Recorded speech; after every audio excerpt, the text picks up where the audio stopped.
across the UK, on DAB+, on your smart speaker, on your smart TV, and on your side. This is Talk.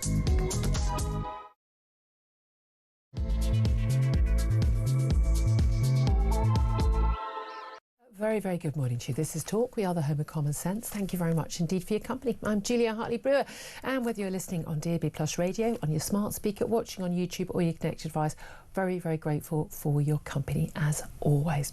I'm with you live until 1 o'clock. Don't forget though, if you miss anything of the show or you've missed anything from the rest of the week, you can go to my YouTube page, the Julia Hartley-Brewer Show. You've got no excuses for not finding it. Hit subscribe and you never have to miss a thing.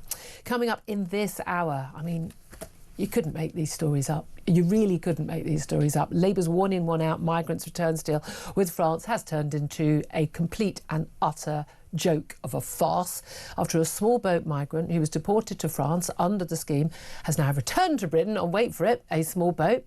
The Iranian migrant's second dinghy crossing took place just 29 days after he was kicked out of this country on Keir Starmer's flagship migration policy. Love to hear your thoughts about that.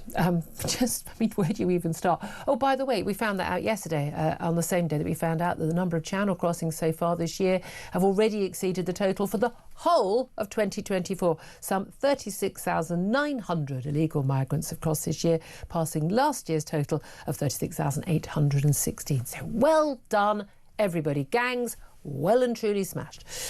Meanwhile, the grooming gangs inquiry is still in the news. Talked about that a lot on the show yesterday. 4 survivors now of the grooming gangs who quit the panel set up as part of the public inquiry into the scandal have demanded that Jess Phillips resign as safeguarding minister after she accused survivors of lying when they claimed the scope of the inquiry could be watered down. Jess Phillips, of course, is not just the Minister for Safeguarding, she's also the Minister for Jess Phillips. She has the full confidence of the Prime Minister. Not often quite as a good thing for ministers as we found over the recent months, but there we are. But the grooming gangs inquiry has also been branded toxic by the man who was a front-runner candidate to lead it. Jim Gamble, a former police chief and international campaigner against child sex abuse. We've spoken about him a lot on the show this week. He withdrew as a candidate yesterday to chair the inquiry after victims said they had lost confidence in the process. I'm going to be speaking to him in just a couple of minutes' time, so do stay tuned for that. Your thoughts on both those stories, very much welcome. Particularly want to hear from you though on the migrant return deal. One in, one out is an absolute joke. I mean, they only sent a few dozen people as it is. We've had a few dozen people arrive in response. Meanwhile, thousands upon thousands have arrived in this country on top of that. And now one of them has come back immediately. I'm surprised he wasn't on one of those deals. I remember suggesting this in the Sun column on a little deal where basically, if you do get sent back, don't worry, the migrant smuggling gangs would say, we'll give you free passage back to guarantee you haven't wasted your money. Because why wouldn't they offer that? Because they know so few people will be returned. But I want to know what you make of this farce. What is your reaction? 0344 499 1000 is the number to call. You can text the word talk and your message to 87222. You can get in touch with us on X at Talk TV. Calls are charged at the national rate altogether. Now, text costs £1, standard network rate message. Joining me for all the chat today, I'm delighted to say, is Benedict Spence. We always love when you're back in the studio, Conservative commentator. Thank you so much for joining us today. I want to get a brief comment from you on this before we talk to our first guest, Jim Gamble. We're going to talk to him very early, but talking about the one in, one out deal. I mean, it was a farce the day it was announced. It was a farce until anyone got deported. It was a farce when the first two, one person got deported. What is it, 40 odd people who've been deported in total so far, and then now one's back. I mean, you couldn't make up how bad this is. Yeah, if I was to sum it up, I'd just say lol, because actually this is entirely what you could have predicted the second that this was going to happen, was that something as farcical as this, almost exactly the sort of set of circumstances, is that somebody would try. But the fact that they've tried on first go and succeeded... Well, this is just the only one we know. I mean, by all accounts, this is just the one we know about, okay? Because his boat was intercepted. But how do we know that another one hasn't already done it? Almost certainly others will have done it, and they're going to keep doing it. And frankly, I don't see it then how this policy is sustainable. If so early on, such a small, mundane, meagre policy can be shown to be completely useless, and the border security in France can be shown to be not taking this particularly seriously, How on earth do you keep it going? How on earth do you, as the Prime Minister with a straight face the nation, all the Commons, or anybody, frankly, and say, don't worry, I can fix this situation? It should have been the most easy thing to say, right, this person that we've identified, they're going back, and they're not coming, they're here. And here he is again. But meanwhile, by the way, we've already had the person come back in from France who was replacing him, plus all their family, and all the other thousands who've arrived anyway. And we've also hearing, although we see that one image, didn't we? The BBC cameras just happened to be there when the gendarmes in France went out and slashed a dinghy and to stop it from sailing. Apparently, this is a one-off. Just quite by chance there happened to be cameras there. They're not doing that. And this whole idea of changing the law, bearing in mind you've got got former former president in prison, Nicolas Sarkozy. You've got the current president with no support, absolutely hated by his entire people, left and right. You can't keep a prime minister for more than a few days or a few weeks at a time. He can't pass anything through Parliament. There's no chance at all they're going to get on top of this. This farce is going to become even more of a joke as the days go on. Now, the rules-based international order showing itself once again to be working so well. That thing that Keir Starmer seems to prioritise above his own people, above his own Parliament. That's so important. If only the Tories had ever sat down with the French and talked about it, it would all have been sorted by now. Yes, almost certainly. Well, I'll tell you what would have already been sorted by now would have been a grooming gang inquiry. Could have been announced under the Conservatives. Should never have had to happen. But all those years of the authorities, police, social workers, councils, you name it, everybody looked away, or worse, contributed to the abuse of many, many thousands of young girls. Why? Well, because the perpetrators of the abuse against them were men who were Pakistani Muslim heritage. And that meant it was all a little bit too awkward and un-PC to say it out loud. So let's just let the girls carry on being gang raped and tortured and plied with drink and drugs and call them sluts and prostitutes and hope it all goes away. Well, it hasn't gone away. It didn't go away for the Tories, and it's certainly not going away now. Keir Starmer dragged kicking and screaming to actually announce a public inquiry 4 months ago. That was, by the way, a long time after he had said that actually anyone calling for a national public inquiry was actually really just a far-right bandwagon jumper and, let's face it, a racist. But now we have got a panel supposedly trying to set up the inquiry. They've yet to find a chair. They've had a number of victims, survivors, 4 now, who've publicly said they have quit the panel. Why? Well, because they simply don't trust what they call a toxic public inquiry process, and they particularly don't trust the Home Office Minister for Safeguarding, Jess Phillips. They're saying they won't return to the process unless she goes. Well, someone else who resigned yesterday was Jim Gamble. He was a former police chief. He's also the former chief executive of the Child Exploitation and Online Protection Centre. He was basically the last remaining front-runner candidate as the chair of the inquiry, but he resigned yesterday, saying he can no longer take part in the process. Well, why did he go? Why has he left? Well, let's talk to him about it right now. Jim Gamble joins us. Good morning to you, Jim. Morning. Thank you for joining us. Your name has actually cropped up on my show quite a few times this week, and a lot of my guests, people who've worked in this field, saying that you have a fantastic track record in this field of not only just standing up, speaking truth to power, putting your job on the line, but also standing up for victims of child sex abuse. And while understandably, many of the victims and survivors of grooming gangs say, we don't want anyone who worked in the police or the social services or anything, these are the people who allowed the abuse to continue, who turned a blind eye, who called us liars. We can't have anyone who is a former police chief running this inquiry. We want a judge. Many are saying, and I have to say I've been among them, that you are someone who I would certainly trust. Why do you believe you don't have the trust of the survivors, and why did you choose to stand down as a potential candidate? Well, when I had the privilege of speaking to 2 survivors panels as part of this process, I made a commitment to them at the beginning that if I couldn't achieve a consensus of trust from them, that I didn't care who else thought I should do it. If they didn't, that I wouldn't attempt to lead it, because at the end of the day, without them, there is no inquiry, and the inquiry must be influenced by them. And whilst I was able to gain that confidence with a significant majority of them, I wasn't able to convince everyone. And there are enough schisms, there are enough splits, there are enough unhelpful debates taking place that I genuinely believed, given the broader toxic context around this, that it would be better certainly to keep my word to them and step back and create space for someone else to come forward and do that. And it was not an easy decision. I mean, I've had messages from some of the victims and survivors that I really felt, that I wanted to do the best I could for them, and some of those individuals obviously wanted me to deliver. But the division in this is so difficult that I think there's got to be a pause, there's got to be a reset, there's got to be a better way of empowering victims to engage in the appointment of the chair. And I honestly am moving more to think there should also be a select committee approach, which is transparent, where potential chairs who have been shortlisted go before a collective parliamentary select committee that gives politicians the opportunity to behave in a more collegiate manner, test the integrity of the person, because their previous career isn't the issue. It's their character and their proven history. Yeah. And a public process. In a public process where people can see the character of the person and not so much what they say, but what they have done being tested in that environment. I think that would help with the integrity of this going forward. And it has to go forward.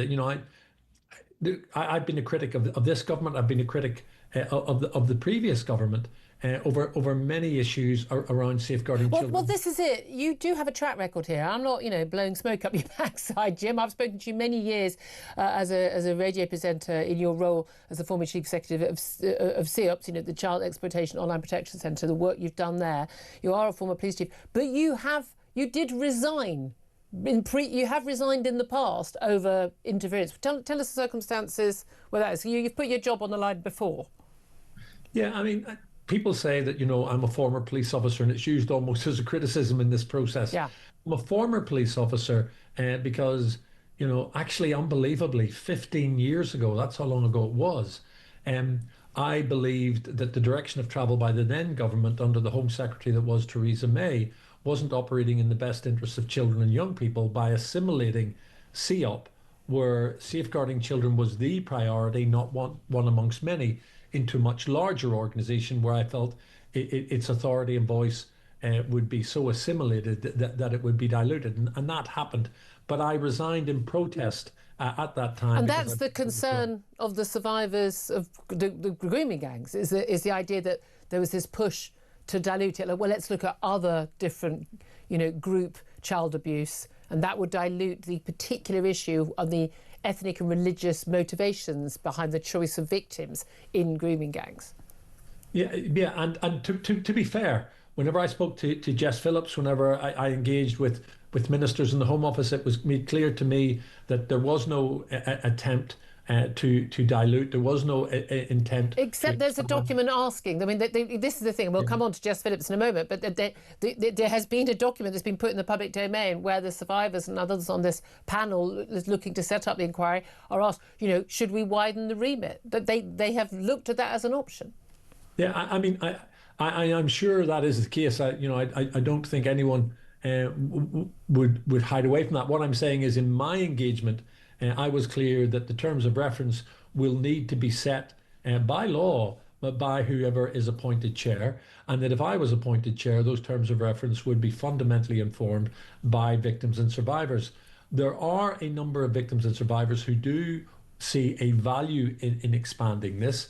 From my point of view, I think it should be focused. I think it should move at pace, and it should be measured in the short and long term by the impact that it has.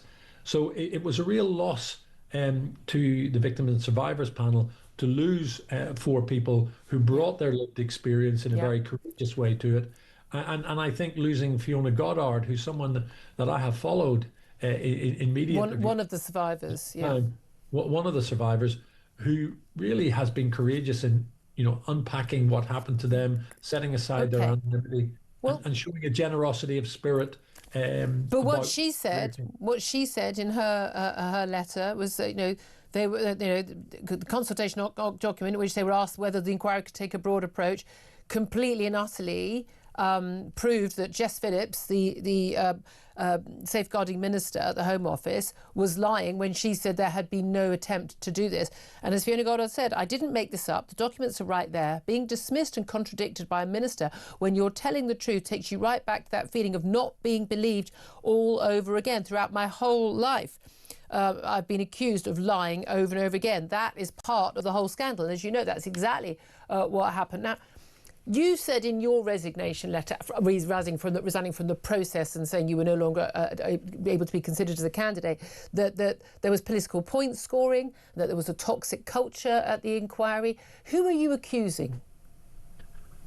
Well, I'm basically looking at the politicians who have used victims as a political football in the House of Commons, rather than getting into a room where they engage with one another on the basis of the overarching enthusiasm and appetite that all of them have for this inquiry now. It took too long to get here, but we are here now. The Home Secretary and the Prime Minister have made clear in their statements that this is going to go forward. It's not going to be diluted.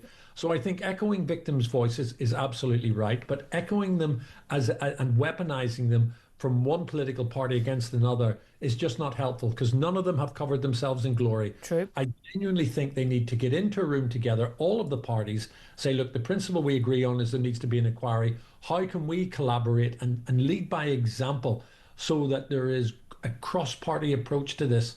And I just found it, really concerning that victims and survivors were being caught in the crossfire of parliamentary debate in what I saw as an unhealthy and unhelpful way. Okay, but you've chosen to stand down because you didn't have the faith, the trust of all of the people who you wanted to represent effectively as a chair of that panel. Jess Phillips, the safeguarding minister, who has a long history of fantastic work campaigning against violence against women and girls, but has been regarded, I think, by many as a supreme failure in her job at the Home Office, and perhaps is basically promoted beyond her ability, because emote is all very well, doesn't actually get anything done. She has clearly lost the trust of certainly 4 members of that panel. They're saying they'll return to the panel, but not while she is still safeguarding minister. Should she do what you did, the honourable thing? Should she step down from that role? I think within the House of Parliament, in the heat of debate, people say things in a manner that is sometimes unhelpful. I have highlighted that. I think first and foremost, there needs to be a degree of humility. I think Jess Phillips should get the 4 survivors into a room and have an honest conversation. Let's see if this can be reconciled, because this is about, this cannot be about a political body count, on the way to delivering this. So I think first and foremost, demonstrate respect to victims and survivors, bring them into a room, don't talk to them or talk at them, listen to them and see if the position can somehow be reconciled. If it can't move beyond that, then it's for individuals to reflect on their own position and the tenability of it. Really appreciate you joining us. Jim Gamble, who's a former Chief Executive of the Child Exploitation Online Protection Centre, former senior police officer as well, and he has stood down as one of, pretty much the front-running candidate to run that public inquiry. And I remember, if you look back at the big sort of child sex abuse inquiry run by Alexis Jay, I think she was their 3rd choice. It took, people kept standing down, you're not working, standing down. They had someone from abroad, that didn't work. Then you think about, Sir Martin Morbick, he chaired the Grenfell inquiry at first. Absolutely, the large number of the people who lived in Grenfell, the campaigners, were going, no, we're not having some white posh judge, as he won't understand that, our lives. I mean, I don't know why, him being white or posh, but that was what they said at the time. He can't understand our lives and what's happened to us. And he won over their trust magnificently and produced a very, very hard-hitting report. Absolutely did understand the horrors that people had to go through the Grenfell fire. Benedict Spence, listening to everything that Jim Gamble said, I mean, he's clearly choosing his words very carefully. There's no doubt at all about that. But do you think, that Jess Phillips can keep her job. And again, it shouldn't be about political point scoring, because this is the only people that matter are the grooming gang victims. But do you think there should be an attempt to try and reconcile with these 4 survivors? I think an attempt to reconcile is welcome, because all you can do is try. But I think it's very interesting, sort of, as you say, that with the Grenfell example, that there was an ability to come to some sort of an accord. But the scale of this is so much larger, and the nature of this inquiry, what we're talking about, is so much more sensitive. And Jess Phillips herself is one of the key protagonists in the movement of the last 10 years to say, you must believe victims. To then turn around and basically say, well, you shouldn't necessarily trust these victims and what they're saying about something, that just sets the precedent to say, well, there won't be any trust there. The second that you go, you must believe victims unless it makes my life a little bit more difficult, well, that's gone. I don't see how that trust can be restored. And I think, as I say, given the sensitive nature and the scale of this, I think that the government can't be seen to be pulling punches or cutting corners or trying to strong-arm people into accepting people on a commission that they don't want. No, that indeed. will bring up bad memories. It's interesting how many people, and we had callers yesterday saying, you know, look, the answer is someone from abroad. I really, really think that would be quite a statement about this country. We don't have anybody who could be entrusted on this. And the people saying it has to be a woman and things like that. I would genuinely be of the view, can't be someone who, you know, was a police chief or a social worker. And the top 2 candidates were one of each. But actually, Jim Gamble has a track record. What you want is people who speak truth to power. And that's the thing. Baroness Louise Casey is somebody like that. She's got a track record of telling it like it is to various different governments. She's, you know, of different hues. She's you know, she was brought in by Labour originally, but she's been proved trustworthy along the way as somebody who actually, you know, she tells the truth. And you do need somebody with real fortitude about this, because let's be clear, oh my God, this is going to be so politicised. And toxic. If you go one direction, you'll be accused of ignoring victims. You go the other way, you'll be accused of being racist. You know, there will be people coming at you, whatever conclusions you make, whatever lines of inquiry you make. It is a poison chalice. As I say, whoever actually does step up to the role, I think will deserve an awful lot of credit for being prepared to go, I know what's coming and I'm going to take it. And that will massively limit the number of people willing to do it. But that's one of the key things is, again, that toxic culture we know we start from, and everyone who gets involved in that toxic culture. Look, I've got an issue with Jess Phillips, like, you know, putting Jess Phillips in front of the needs of the survivors. But the person who does do this and does take it forward and does expose the truth and does lead to prosecutions of people who let these now women but young girls at the time down will have done such a great service for our country. That's the thing is, if you don't think that exposing the horrors of what happened to these girls and why it was allowed to continue and why people weren't prosecuted and why people whitewashed it and why people turned their backs on them and why people allowed those men to perpetrate their crimes for so long because they were worried about community cohesion, if you don't think that exposing that and people being prosecuted and people being exposed for what they did and didn't do isn't the right thing, you don't get it. You don't get it. You're part of the problem.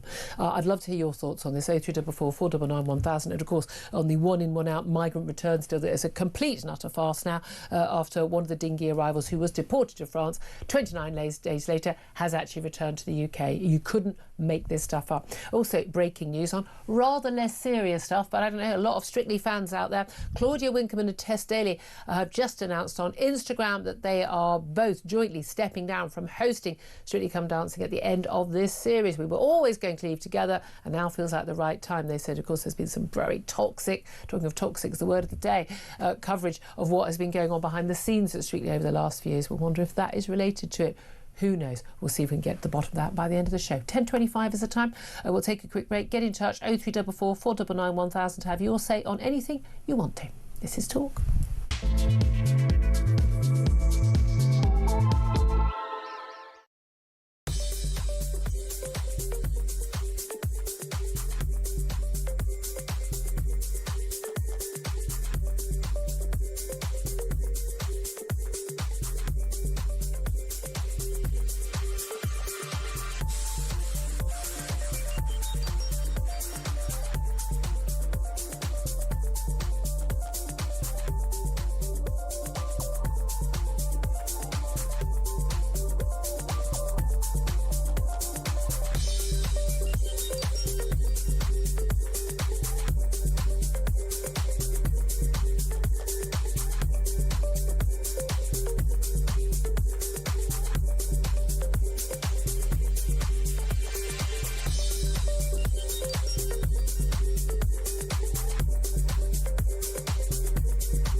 that? Would you be behind what Robert Jenrick's saying? I mean, he's a little late to the party, I must say.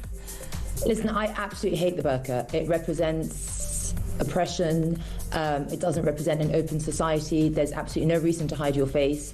And I would love to ban the burqa. I would love to ban all face coverings, because there is a problem. If you're hiding your face, I don't know what you're up to. And it's very difficult to identify someone in a criminal matter if you can't identify their face.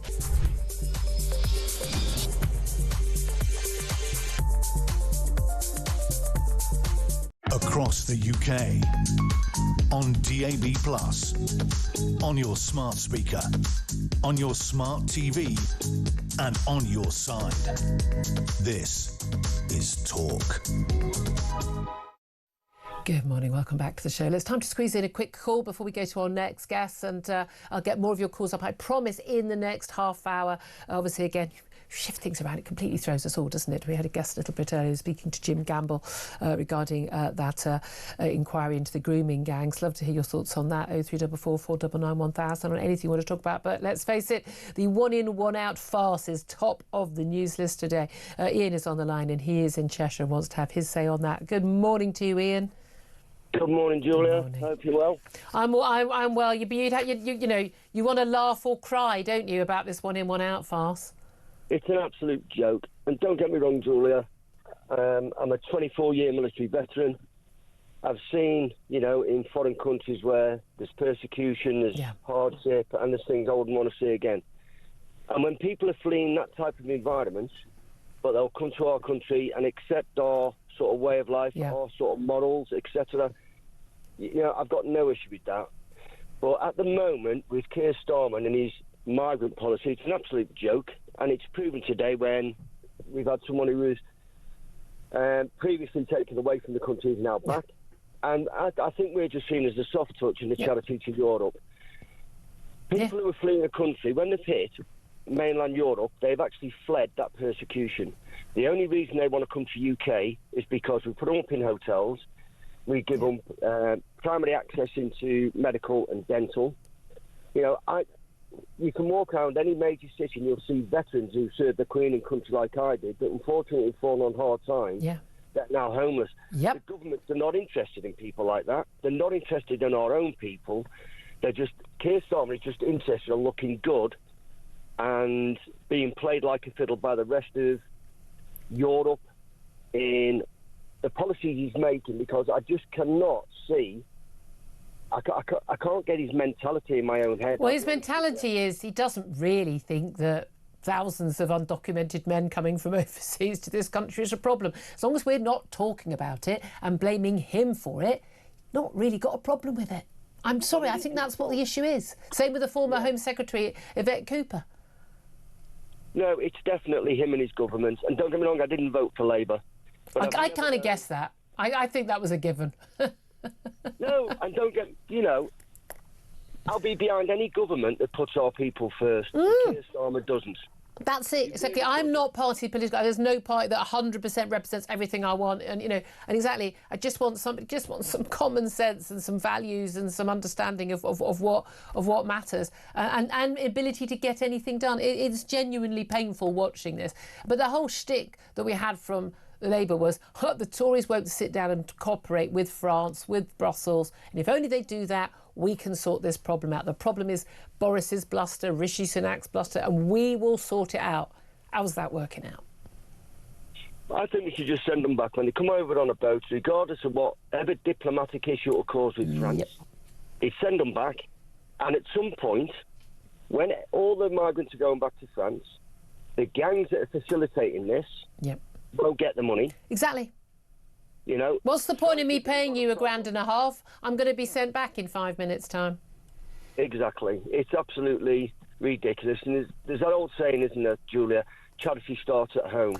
Yeah, absolutely. I couldn't agree with you more on the homeless veterans. That is so true as well. Ian, thank you so much for that. Just a quick response from Benedict Spence, who's joining me in the studio on that. And this is a real issue. There's a lot of anger about this. I still don't think the government really get it. They pay lip service to it. Oh, I don't think they get it at all. I think that the government, with not just this issue, but lots, seems to believe that at some point we will cross a threshold where things will go back to normal and people will just stop noticing. It is. They want us to stop noticing rather than... That's exactly what it is. And I think you see that also in their attitude to things like online censorship and all sorts of other things. They're thinking just as long as we can stop the evil bot farms and people talking about things, as if they stop talking about them, they'll disappear. Well, if only all the bigots would stop talking about the problem, then it wouldn't be a problem. Exactly. They don't get it. But again, that's genuinely how they think. No, this is which the is thing. Insane. This is genuinely the scary bit. And again, it's like the grooming gangs. If everyone just stops talking about it, then we can make it go away. And you stop jumping on that far right bandwagon that we were all jumping on, which the Prime Minister then jumped on, calling for a public inquiry.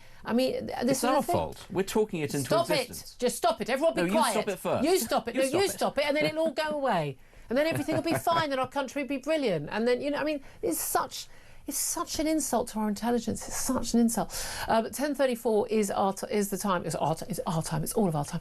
And we're going to take a quick break. And then we are going to be talking to Reform UK's London Assembly member Alex Wilson. He's a friend of the show, about what he makes of it. And then we'll take more of your calls on all the big topics. This is Talk.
Across the UK, on DAB+, on your smart speaker, on your smart TV, and on your side.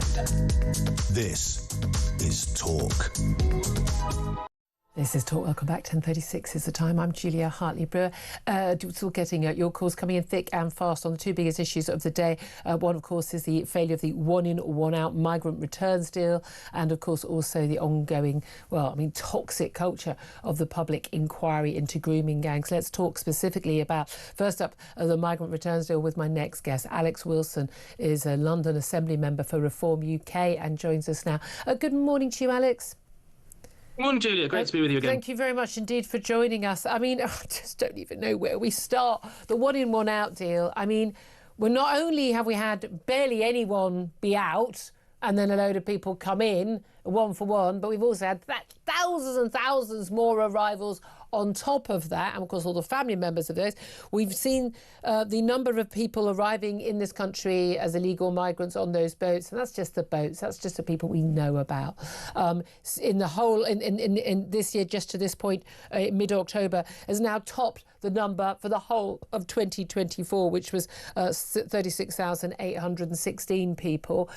We know the Home Office is saying it's not fit for purpose, absolute chaos, and now we've had a bloke who's been, an Iranian guy, sent back to France, flown back at taxpayers' expense on an Air France jet back to France, and now he's just got on another boat, paid the migrants, and come back here and been caught again.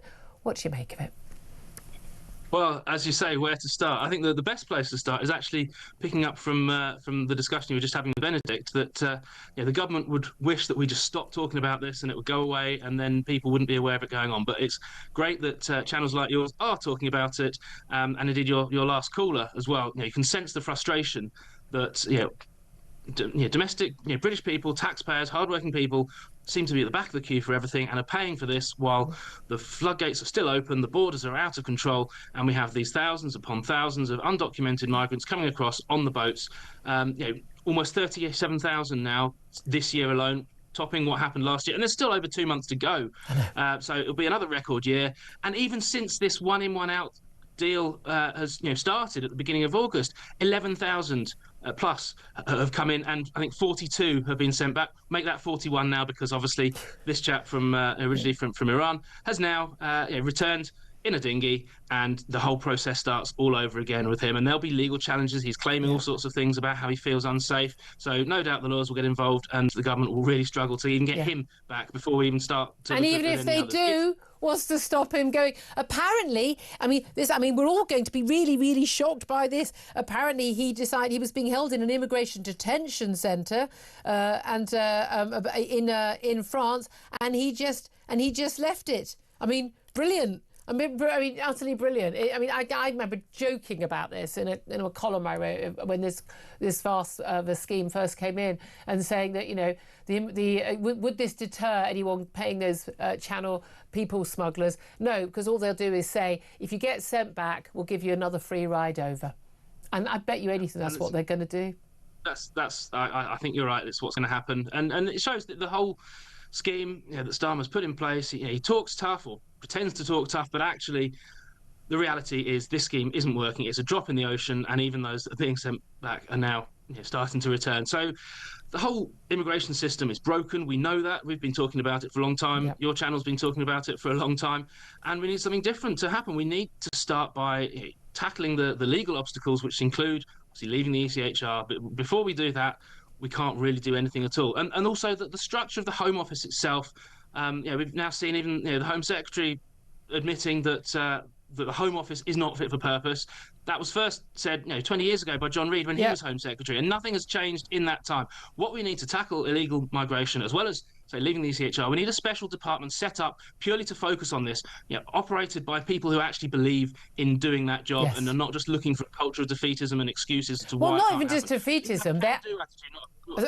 Home Office officials have been actively working against the official Home Office policy. And we do have an issue, and I know this is something that your party leader, Nigel Farage, feels very strongly about, where it's really, really very simple. It's like, these people are public servants. They are servants. The masters are the elected representatives of the people. And whether we agree with the Labour government or not, if they've been elected, they've got a majority in Parliament, they are the elected members. They are in charge, or the Tories in charge, or you guys if you get in next time. And civil servants, if you don't like it, sod off somewhere else. You do what you're told.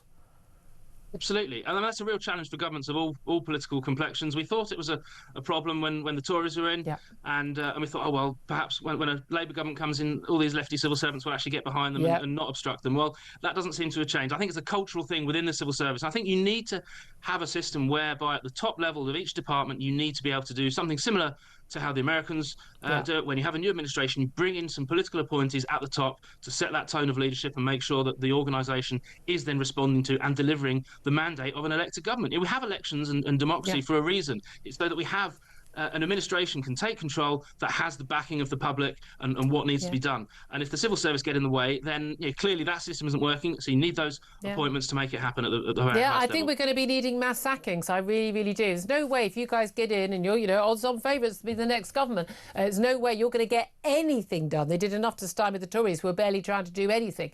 That's good. There's going to have to be root and branch reform there. You'll certainly have my support for that. Let me talk to you also about where we are with, just briefly, actually, we should touch on the fact that we've got more cases, not in Britain, but in Dublin, of riots over an alleged asylum seeker assault on a 10-year-old girl living in a hotel. Now, we've had cases in the UK, cases still coming to court. We've got someone who's actually been convicted of sexually assaulting a 14-year-old girl and a woman. And again, we're told that if you speak out on this stuff, you're a troublemaker, you're racist, you're a bigot, you're xenophobic, blah, blah, blah, you name every single word under the sun. But the thing that never happens keeps on happening, doesn't it? Yeah, and you can understand why people are frustrated in Britain and in Ireland. I would obviously never encourage anyone to engage in acts of violence and clashes with the police. Now, I'm a big supporter of rank and file police officers who are putting their lives on the line every day to try and keep our country safe. So I certainly never want to see violence and petrol bombs being thrown, vehicles set alight, that kind of stuff. It's completely wrong. But you can understand why people are frustrated, because the political system isn't responding to those needs. And we have things like, in Essex, where obviously the Bell Hotel in Epping was the kind of trigger for a lot of the protests initially in this country, and yet Essex was an area where elections were cancelled early this year, and they're being talked about being cancelled for next year. So if people don't have a democratic way of expressing themselves, and by voting for their local councillors and ultimately for their local MPs and trying to get a change of government, then you can see why they're doing what do you what expect? Yeah, what do you expect? I mean, that's the thing, I'm with you. I would never condone any violence, but people do feel that voters keep voting. They keep telling their betters who think they know betters anyway, politicians, what they want, and they keep being ignored. And this is what happens when you ignore the will of the people, and it's not good, and it's not what we want. But I don't know why anyone's shocked by it. That's the thing I don't understand. Let's talk about the grooming gangs inquiry, though, because lots of pressure on Jess Phillips, the safeguarding minister, calling for her to go because 4 survivors have said they can't work with her. They won't join the panel, helping decide the remit, helping decide who the chair is of this inquiry into grooming gangs, because they can't work with her. They've lost trust with her. Should she go? Well, again, this is not a surprise that we've reached this position. The government had to be dragged absolutely kicking and screaming to agree to launch a national inquiry in the first place. So there was already a huge level of distrust between the people who have been suffered absolutely horrific things through these grooming gangs, and distrust between them and the government, who's supposed to be trying to do something about it. So I can't blame them for not having trust in the minister. And if the way to get this back on track, and obviously not just the 4 survivors that have quit the panel, but also the government now seems struggling to find someone willing to chair the inquiry, because it's been left for so long and not given the highest priority and cracking on with it, then perhaps the minister responsible does need to go.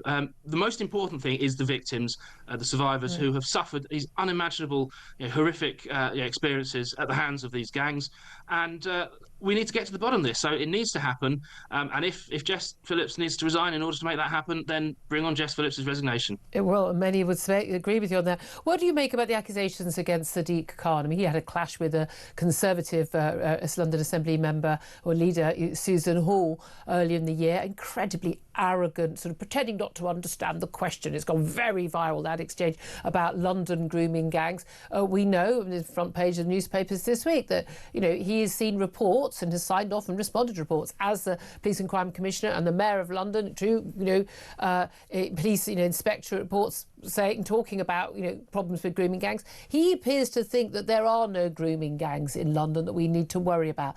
What are the odds of that? Well, I was obviously at that meeting where Susan was grilling Khan earlier in the year, and his response was just utterly absurd. He pretended to not understand the question, pretended to not even understand what a grooming gang was, and he was deflecting and saying, we have county lines gangs, but we don't have grooming gangs, we don't have rape gangs in London, which is clearly nonsense. You look at a city the size of London and the makeup that it is, there is stuff that's been going on. I've been approached by a whistleblower. I can't say anything more at the moment, but who's been talking about her experiences. It's definitely been going on in London. And yes, as we saw, and I think it was the Express this week, highlighting that there are reports that the Mayor has seen and has acknowledged that he's seen that do include evidence of this happening. So for him to hide behind it, pretend it's not happening, and the way he treated Susan in that exchange was absolutely unforgivable. But that's what he's like. If there's a challenging question that he doesn't want to answer, he will always try and find a way of not answering it. We've got the next meeting with both Sadiq Khan and with Mark Rowley, the Commissioner of the Metropolitan Police, in November. I'm sure this issue will be discussed and debated very, very vigorously. Again, I'm sure Susan will be all over it, and hopefully I will be as well. Indeed. Just finally, yesterday, Nigel Farage, your party leader, he sat in the House of Commons spectators gallery rather than down on the green benches below, because he says he's never picked to ask a question by the Speaker. And there is a ballot system in PMQs, but basically, there's also an opportunity. You bob up and down and you indicate to the Speaker you want to ask a question. And the Speaker has discretion to decide who gets to ask a question or not. He says, look, he's never called, and so he may as well be in the spectators' gallery if he's going to be treated as a spectator. What needs to change? We've only got 5 MPs in Parliament, so we don't expect to get called every week.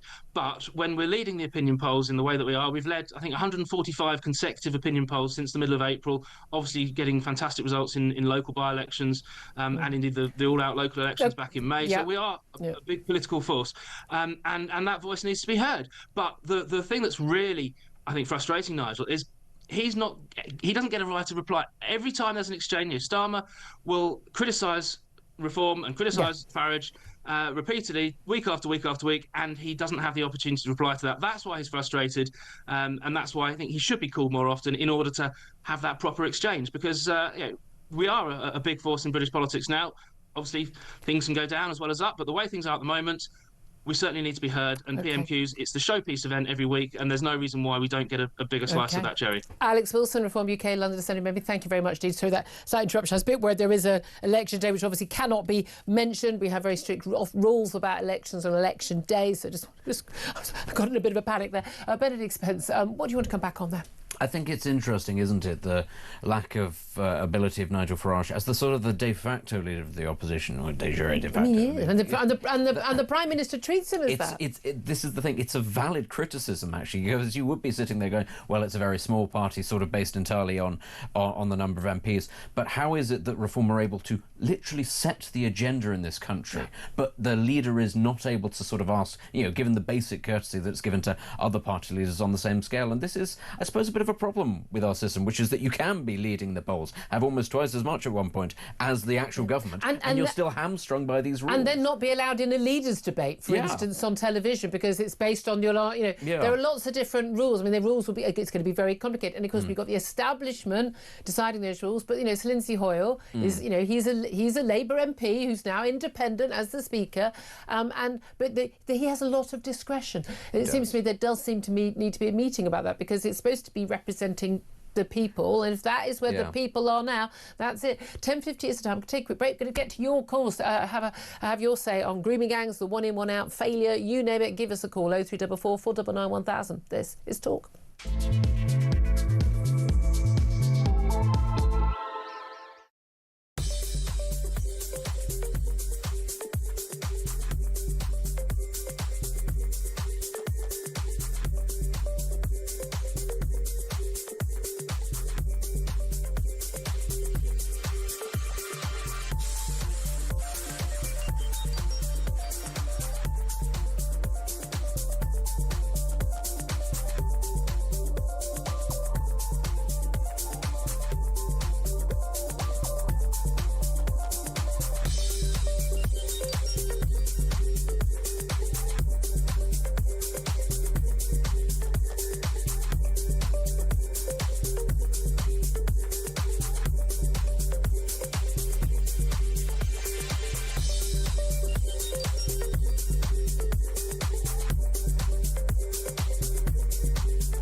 So I think, well, next best thing, and I put my cigarette down a drain cover.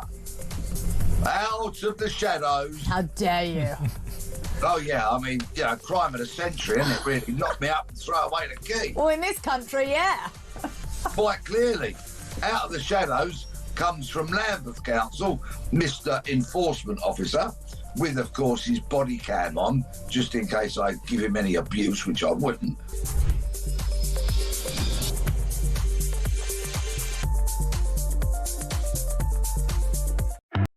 Across the UK, on DAB+, on your smart speaker, on your smart TV, and on your side.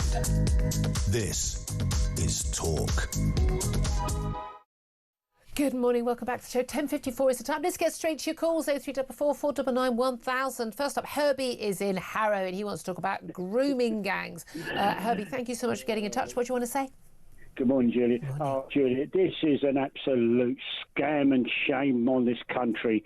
The delaying tactics are unacceptable. They've got to come to an agreement now and start to get this inquiry underway. Yep. Guys, it's going to go on and on. The Prime Minister's not in the country yet again, with the crisis blooming with this and the migrants coming over, with the one in, one out with the return ticket. Yeah. We'll send you back out, but you've got return tickets, so don't worry. You can come back.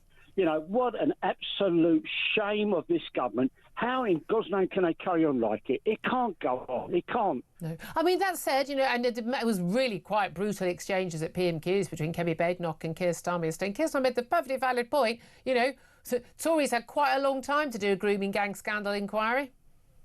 Yep. Oh, yeah. Julie, we've been saying this for a long time. We've talked about it for years. Yep. Why was it swept under the carpet in the first place? Yep. Because of who was going to be exposed. Let's be honest about it. There are people that's going to be brought into this and they're not going to like it. They're going to be very uncomfortable. So what? I don't give a damn. Good. They should be uncomfortable. Not as uncomfortable as the girls who have been gang raped at 13. Exactly. Let's go for it. Do you think that Jess Phillips should go because she has lost the trust of not all of the survivors, some of the survivors? I mean, Jim Gamble stood down as the leading remaining candidate for the job of chair of the inquiry because he'd lost the trust of some of the survivors simply because of his past job in the police. Julie, I knew somebody that was sexually abused when she was 8 years old. Oh, God. Okay? God. She's quite an old... And when it came that they got the perpetrator, the police said, because he was getting married, they weren't going to do anything. She was abused. He was getting married. There's a paedophile here. And this was the excuse. We won't do anything. It was in the paper. Because he's getting married. How is that? I didn't know that was a defence for paedophilia. Julie, I've lost trust and respect for anything going on today. Certainly with the politicians that are covering up. It's time somebody said, right, we've had enough. If you're exposed, you're exposed. If you've done something wrong like this, you're going to pay the price. Yeah. I would like a sort of simple, like, everyone, you've got 6 months to come forward, say what you know, name names. Say what you did wrong, what the neglect or whatever you did, and there will be, I mean, and they do this for murderers and mafia, don't they? Where they literally said, you get a lower sentence if you come forward and you confess and you implicate others. Name names, because if you really care about these girls, you would do that, wouldn't you? Herbie, thank you so much for your call. Ian is on the line. He's in Bridgend. Ian, when you talk about let's face it, the utter farce of one in, one out. Hiya, Julia. Yeah, it's just to say, if the media had done their job during the election, they'd have looked at the Welsh Labour government down here, £55 million a year on a nation of sanctuary. The people of Wales didn't ask for it. We knew it was coming. And then you get the Sun supporting Starmer to be Prime Minister. I think in defence of the Sun, their view was the Tories were so useless that we'll give Labour a go. It wasn't a very full-hearted endorsement of Labour. Look how close reform came to so many constituencies around the country. If the Sun had stood behind them, we could well have seen a massive turnout for reform, and they didn't do it. What do you make of the one in, one out policy? Well, it's nonsense, isn't it? It's what we're suffering every day down here in Wales now, and we see the same in Ireland. Look at those riots in Dublin. Yeah, and again, there was a really long BBC report. It was about 1,000 words, and it didn't even mention the reason why people were on the streets. I know. Look at them pepper spraying reporters like Rebel News and so on. Absolutely disgusting. But again, the media, silent. Well, they're not silent. I mean, to be fair, we've touched on it, although, to be fair, I mean, it's difficult. There are lots of things to talk about happening in our own country and abroad. But it's, I mean, the people haven't been silent. People often say, oh, no one's talking about it. I mean, they are talking about it. There is other news around, though.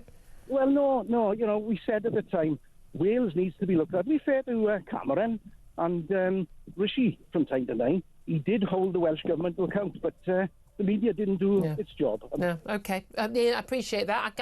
I'm a bit perplexed how we're on Wales. I mean, I know this is happening in every part of our country, but thank you very much indeed for that. 10:59 is the time.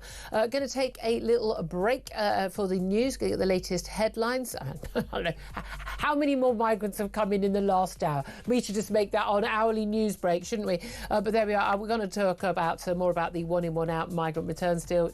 It's turned into even more of a farce than it already was. Going to talk about more about the grooming gangs, toxic culture around the inquiry. We're also going to be talking about Trump's new, so you saw some tremendous sanctions against Russia. Is that going to make a difference in Ukraine? Plenty more besides, loads more coming up. Me and Benedict Spence. Stay tuned. This is Talk.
Across the UK, on DAB+, on your smart speaker, on your smart TV, and on your side.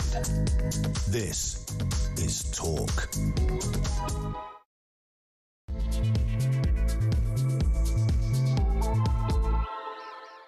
Good morning to you. Welcome back to the show. It's just coming up to 3 minutes past 11 o'clock. This is Talk. We are the home of common sense. Thank you very much indeed for joining me, whether you're listening on DAB+ radio or on your smart speaker, whether you're watching on YouTube or on your connected device. Thank you so much for your company. If you've missed anything of the show, do go to my YouTube page. We've called it the Julia Hartley-Brewer Show on YouTube. Make it very easy to find. Hit subscribe. Never have to miss a thing. Coming up in this hour, going to talk more about that one in, one out migrants returns deal, which of course Labour said was going to solve the whole problem. It's a pilot scheme, but don't worry, they're going to do this deal with France.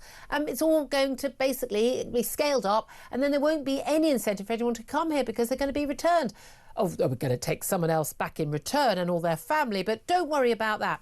Well, apart from the fact that we've only actually sent 42 people back, and we've paid their airfare and the airfares of the guards and others with them, but a small boat migrant who was deported to France under the scheme in August, caught in August, sent in September, has already now returned to Britain in a small boat just 29 days after being kicked out of the country.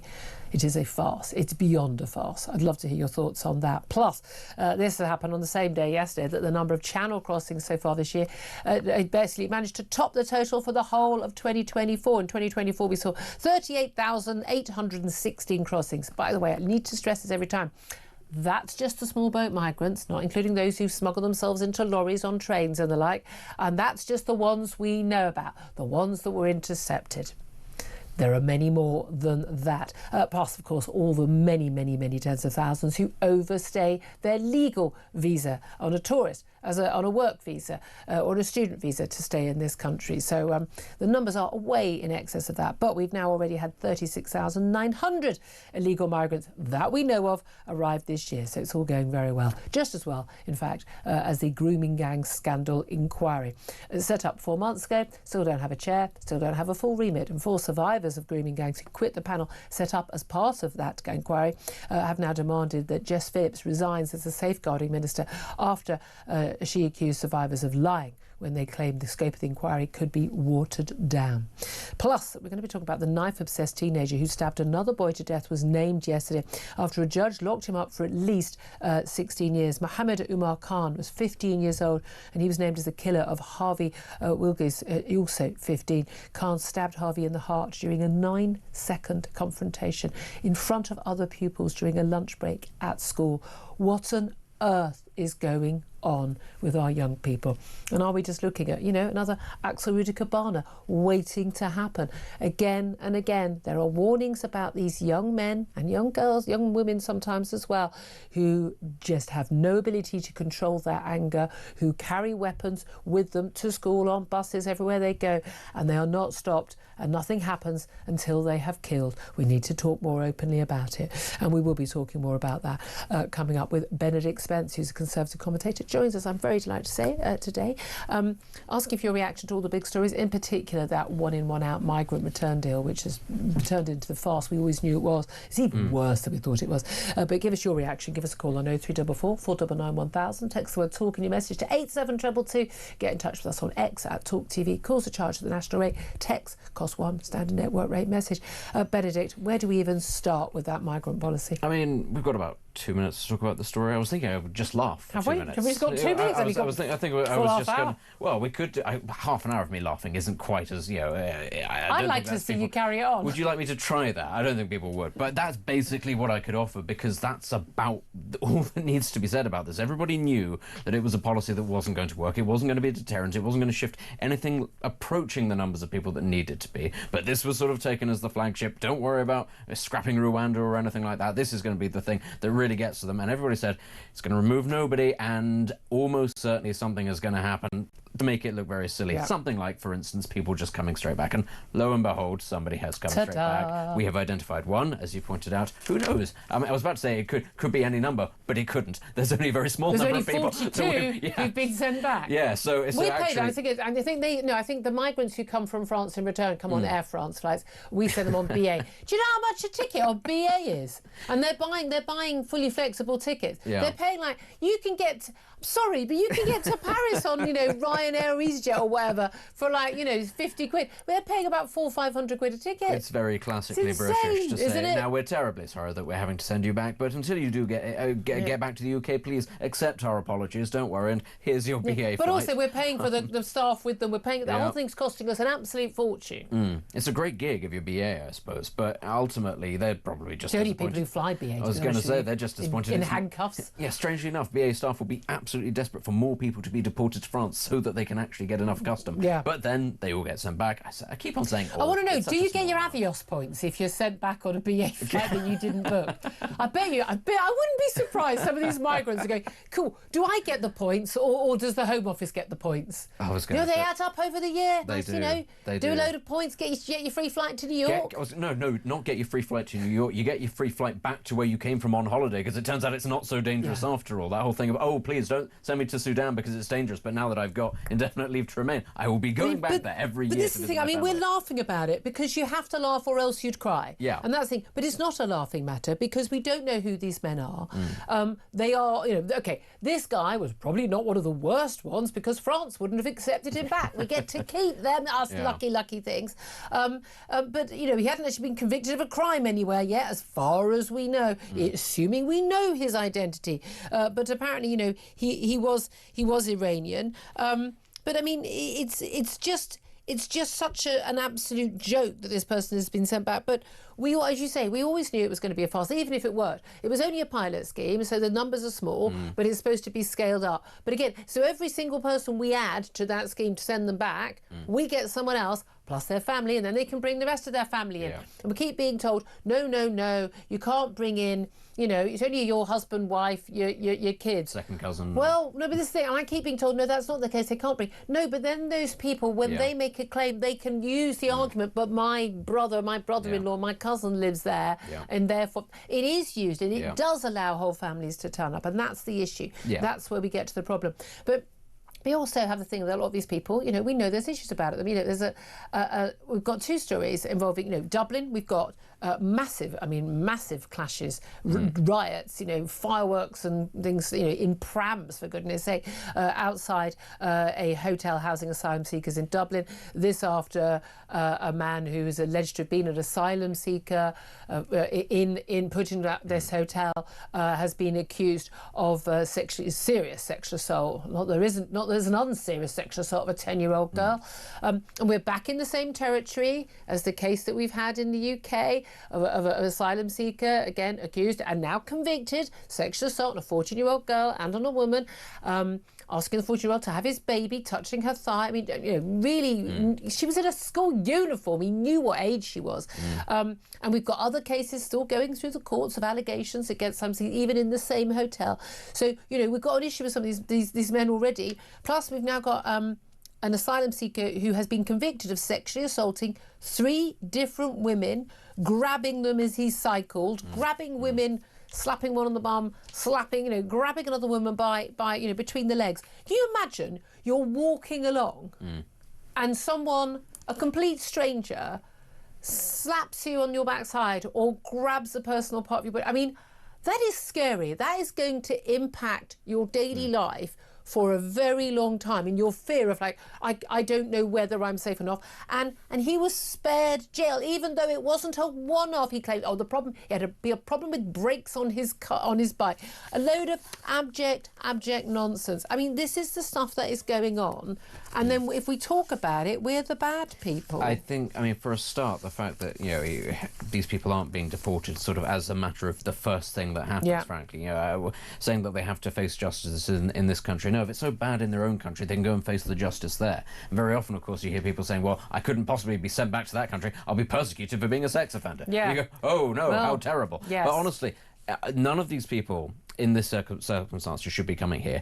And I'm afraid, as a result of the behaviour of these individuals, other people coming from those countries, I think, should be faced with a lot more scrutiny. And people will say, well, that's a dreadful thing, that's collective punishment, you can't possibly do that. Actually, no, there is a sense of responsibility. If you're coming to a society, there's no such thing as the atomised self. Societies exist with people working in tandem. Everybody has to take responsibility. It takes a village to raise a child. So if there are enough people coming from a certain country, and they seem to think that this is perfectly behaviour, I don't think there's anything wrong with us turning around and saying, listen, chaps, until you get your ship in order and you stop sending us sex offenders, we are going to take a very dim view about any of you. I genuinely, if you look at the rate of offending, particularly sexual offending, by men, because that's who are committing crimes, from certain countries, when you look at immigrants, people say, I don't want all immigrants tarred with the same brush, I want all illegal migrants, yes, bye-bye, gone.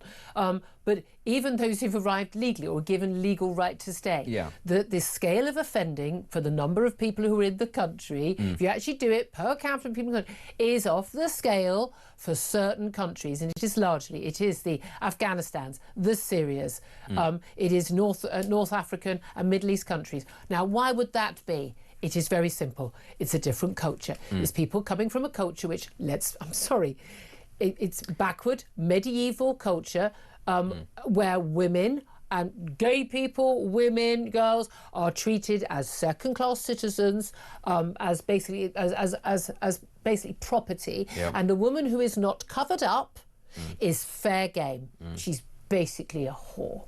That is, anyone who's travelled in the Middle East as a woman will know that that is how you'll be treated. Now, I'm sorry, that is the reality, and people can shout bigot and racist, Islamophobe as much as they want. That is literally the culture in law.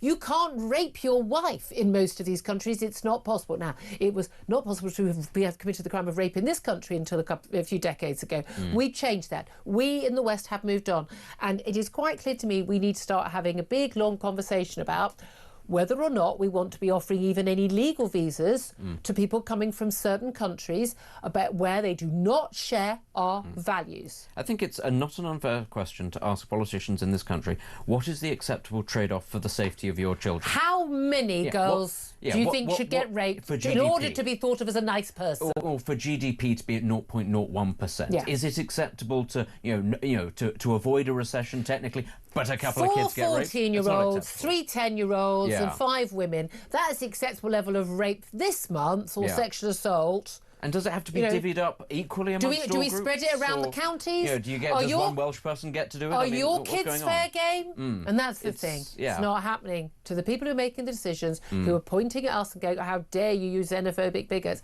It doesn't happen to their kids. Why? Because they don't live in those areas. It's not happening to them. They don't have the asylum hostels at the end of their street. And that is the reality, and I'm sorry, we will never stop speaking out about this, because that is the reality. And again, we're in the grooming gangs territory. We'll come on to that, because this is very similar territory, which is like, could everyone just stop talking about it, and then it will go away, as we were discussing in the last hour. And that's what people want. And when people are rioting outside hotels or just having peaceful.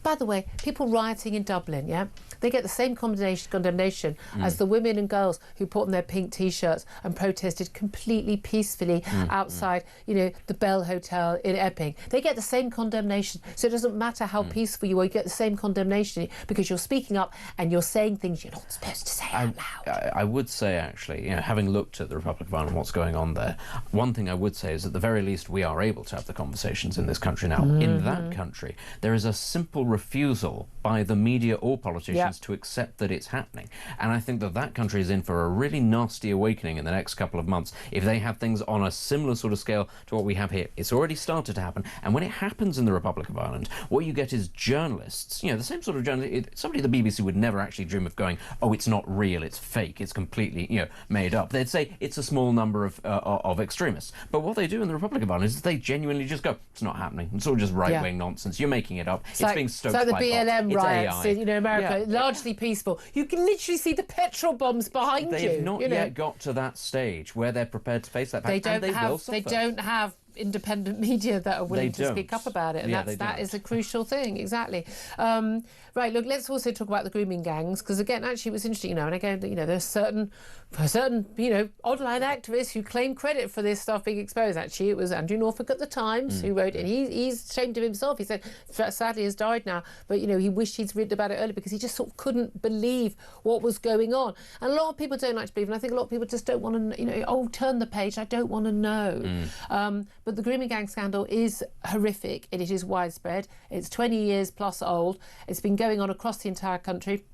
And yes, Sadiq Khan, if you're watching, trying to learn something, it's going on in London. But the crucial thing is it's going on right now. We are failing to learn the lessons. Grooming gang inquiry finally announced 4 months ago, after the Prime Minister a year ago said anyone calling for a national public inquiry was jumping on a far-right bandwagon, on which he then himself jumped. And now is saying, he's going to do the best to make it all happen. But it does look like, the survivors on the panel. Not all of them. Everyone, you know, people have different views. It's not, we're talking about a survivors community. No, everyone's an individual, you know. But enough people who've been on the panel, 4 women, are saying we no longer trust the process. It's toxic. We're not willing to come back on unless Jess Phillips resigns as safeguarding minister. Jess Phillips, who is the minister for Jess Phillips as well as safeguarding.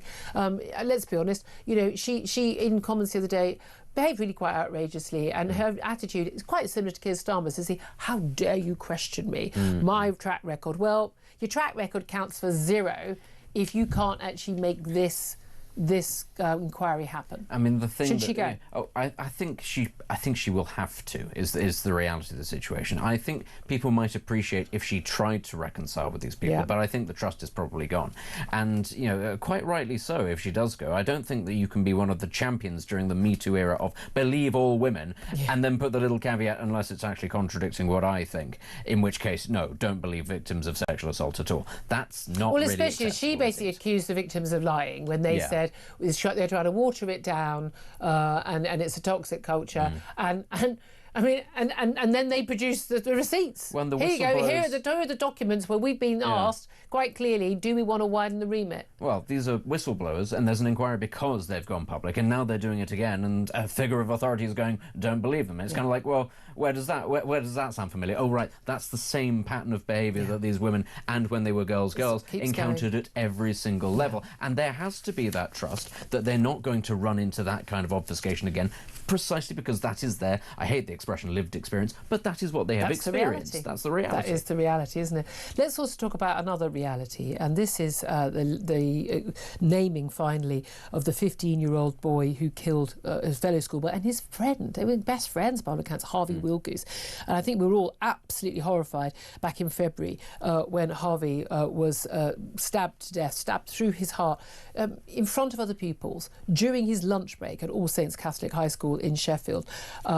Just, I mean, horrific. I think every parent, I mean, the thought your kid going to school and just never coming home is so beyond your wildest nightmares. But Mohammed Umar Khan has been named. He's been sentenced to at least 16 years behind bars by the judge. Turns out the 2 boys, they'd been friends, but they'd fallen out on social media. There we go, social media again. Now, he was convicted of murder back in August when he failed to persuade a jury that it was manslaughter. Basically, he was being bullied, and he said he'd lost control. But the judge yesterday lifted a reporting restriction while she sentenced him. But he was basically obsessed with knives. He was in the same year, you know. He joined All Saints after leaving his previous school because of bullying, but he'd been targeted by other pupils as well. And so, okay, something's going on, but he had a difficult home life. His mother had mental health issues. His father was often in Pakistan, absent from the family home. That he was beaten at home. Social services had been involved in the family. There were reports that he and his kid's brother and sister were not being fed properly. They were malnourished.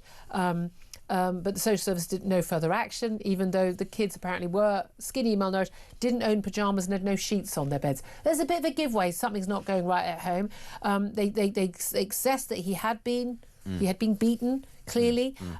But also, his mother had actually reported at one point that he had a knife. She herself reported, and he had this absolutely huge knife. He hadn't taken a knife from the mum's drawer. No, he had this massive, huge hunting knife. He was a kid. And he stabbed another kid through the heart and killed him. And yet again, and we're back to Axel Ruda Cabana, aren't we, in the Southport attack? Yeah. You know, there's this kid, the red neon signs are flashing that he is in trouble himself. Yeah. He's things are going horribly wrong at home. He is a danger to possibly himself and to others, and nothing is done. Yeah. A kid is dead. This is not to excuse, but this is the warning. No, this is the warning sign. Young adolescent boys can become very interested in things like gang culture and violence, and obviously we all know when they're at that age there's the fluctuating hormones, there can be acts of aggression, there can be fallings out, that sort of thing.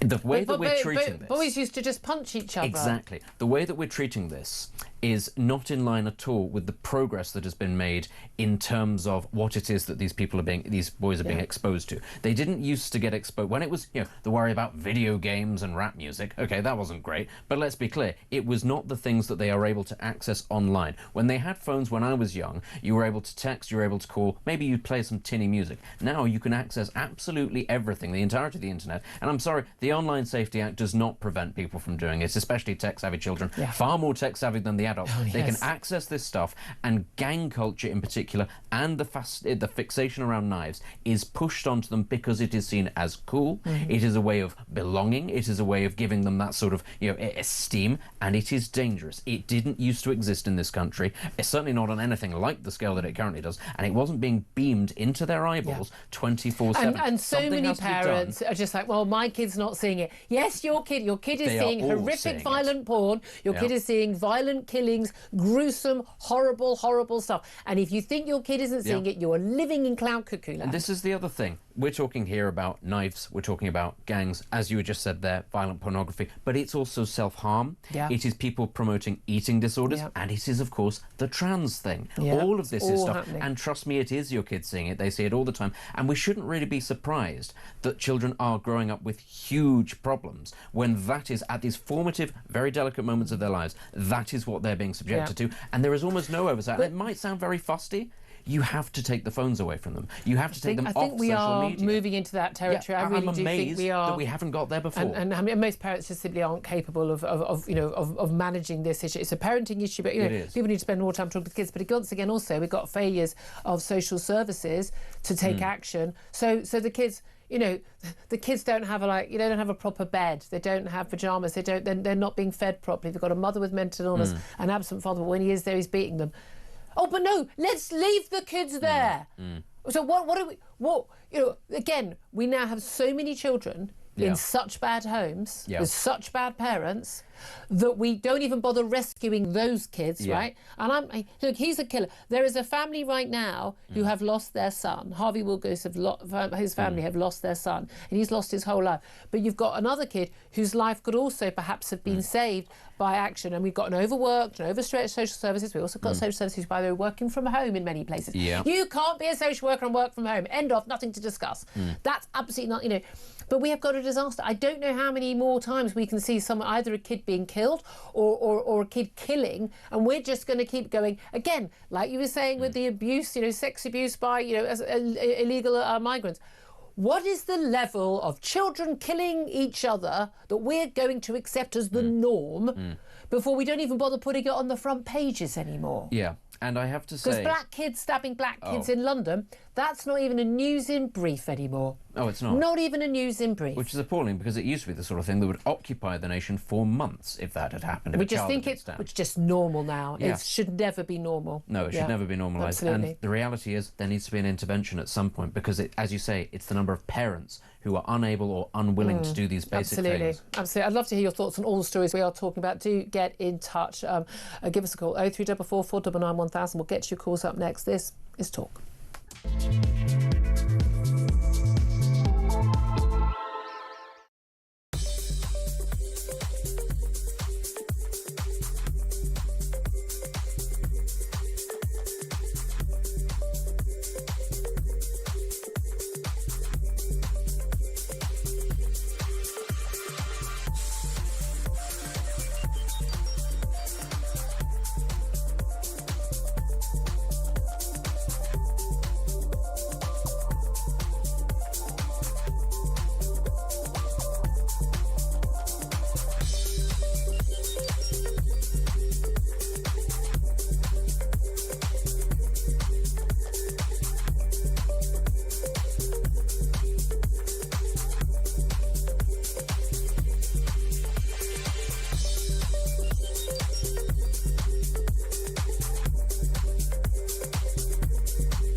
And, you know, we all remember when Keir Starmer finally got to 99.9% of women don't have penises. I watched the interview you did with him. I'd love to meet the other 0.1%. But I've interviewed two other political leaders, Zach Polanski, the Green Party guy, Ed Davey, Lib Dems, right? And neither of them was prepared to say that a woman doesn't have a penis, right? And then you're like, how has this happened? In 10 years' time, people will look back at this period in history and they'll think we lost our collective mind. Yes.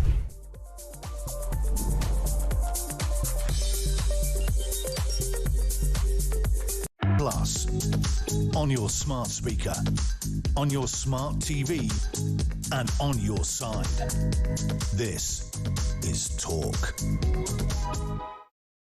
Good morning. Welcome back to the show. 11:29 is the time. I'm Julia Hartley-Brewer. Benedict Spence still with me, and you are on the phone lines 0344 499 1000. Lots to talk about today, but certainly the most I want to hear about really is this one in, one out migrant returns deal, which was 17 in, 1 out. We've only got rid of 42. And then one of those 42 has already come back again, just 29 days after we got rid of him, and he's back in the country. I mean, how many times are we going to do this? Are we doing the migrant hokey-cokey now? Let's talk about this with Scott, who's called in on 0344 499 1000 to have his say. He's in Manchester. Scott, good morning to you. Good morning. I cue the Benny Hill music, isn't it, really? It is. It is. I'm still feeling about what Tom Cleverly this morning as well, which basically, I don't mind saying, I've voted Tory all my life. James Cleverly. James Cleverly, yes. Sorry, James Cleverly, yeah. I've never voted Tory again. It just shows that there's no will to sort this out. From the Tories were in power for over a decade, did nothing. This government's going to do nothing. We're about to get slammed with extra taxes to pay for this. Yeah. The solution is you got to leave the ECHR. Mm-hmm. And Tory leader chose on her. The election promise was she wouldn't do it. It's funny she's trying to change her mind now, so I've got no faith in them. Well, Kemi Badenoch wasn't the leader, to be fair, at the last election, but yeah, she's come round to they'd leave the ECHR now, but only because Reform have promised it first. Come on. Yes. So the solution is you have a ferry. And you basically pick the people up and you take them to an English protectorate, an English-owned land called Ascension Island.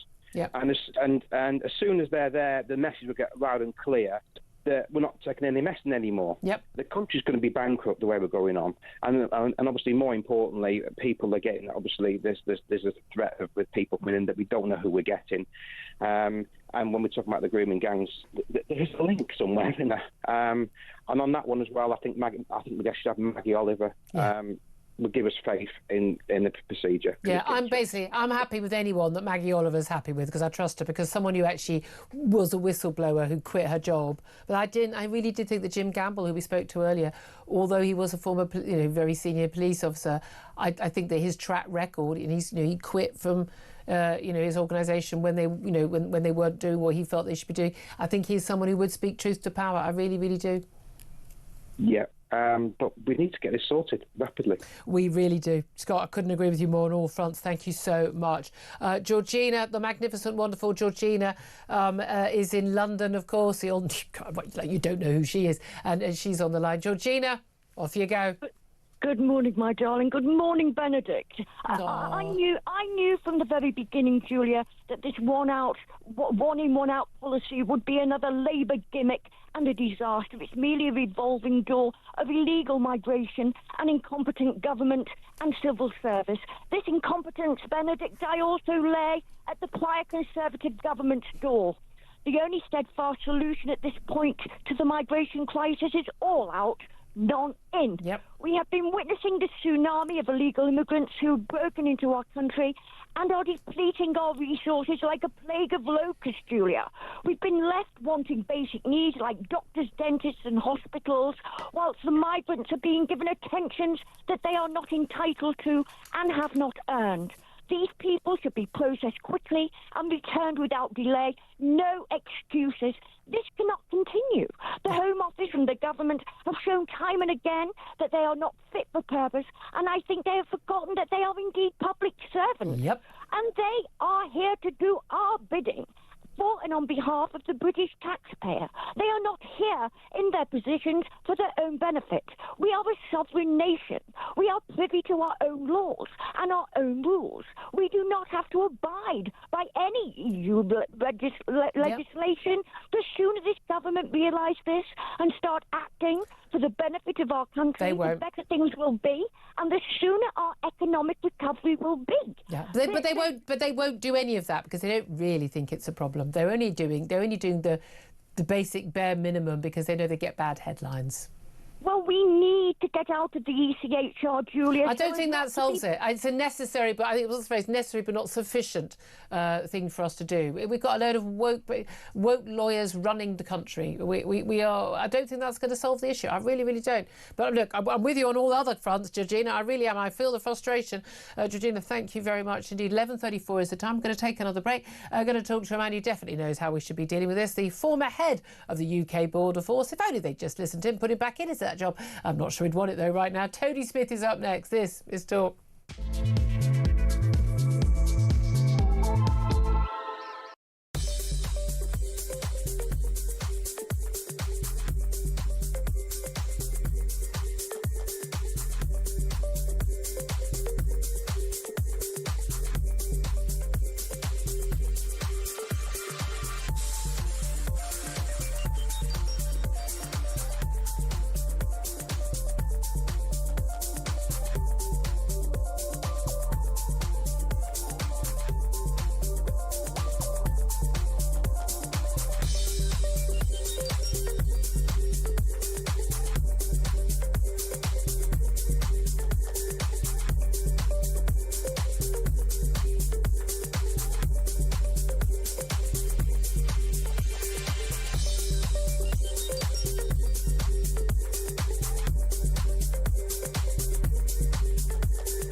Across the UK, on DAB+, on your smart speaker, on your smart TV, and on your side.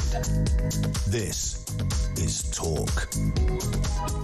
Good morning, welcome back to the show. 11:37 is the time. I'm Julia Hartley-Brewer. Benedict Spence still here, joined now by the former head of the UK Border Force, sadly not the head anymore, Tony Smith, to talk about, of course, you guessed it, the farce of the one-in, one-out migrant returns deal, which has led to only 42 illegal migrants being sent back to France. We've paid for their airfares and the people who went with them, don't you worry, plus all their accommodation and their costs when they get back to France. And we've paid, of course, for people to be sent here from France, plus their families. And that's all that's happened, 42 the last couple of months. Meanwhile, thousands upon thousands more have arrived illegally on boats who have not been sent anywhere and not been detained. But yesterday we learned that one of those 42 detainees, an Iranian man, has gotten another migrant dinghy and come straight back to the UK. It's an absolute joke. You'd have to cry if you didn't laugh. Tony Smith, what do you make of it? Bad day for the government yesterday, Julia. this news breaking of a returner, first one that we know about.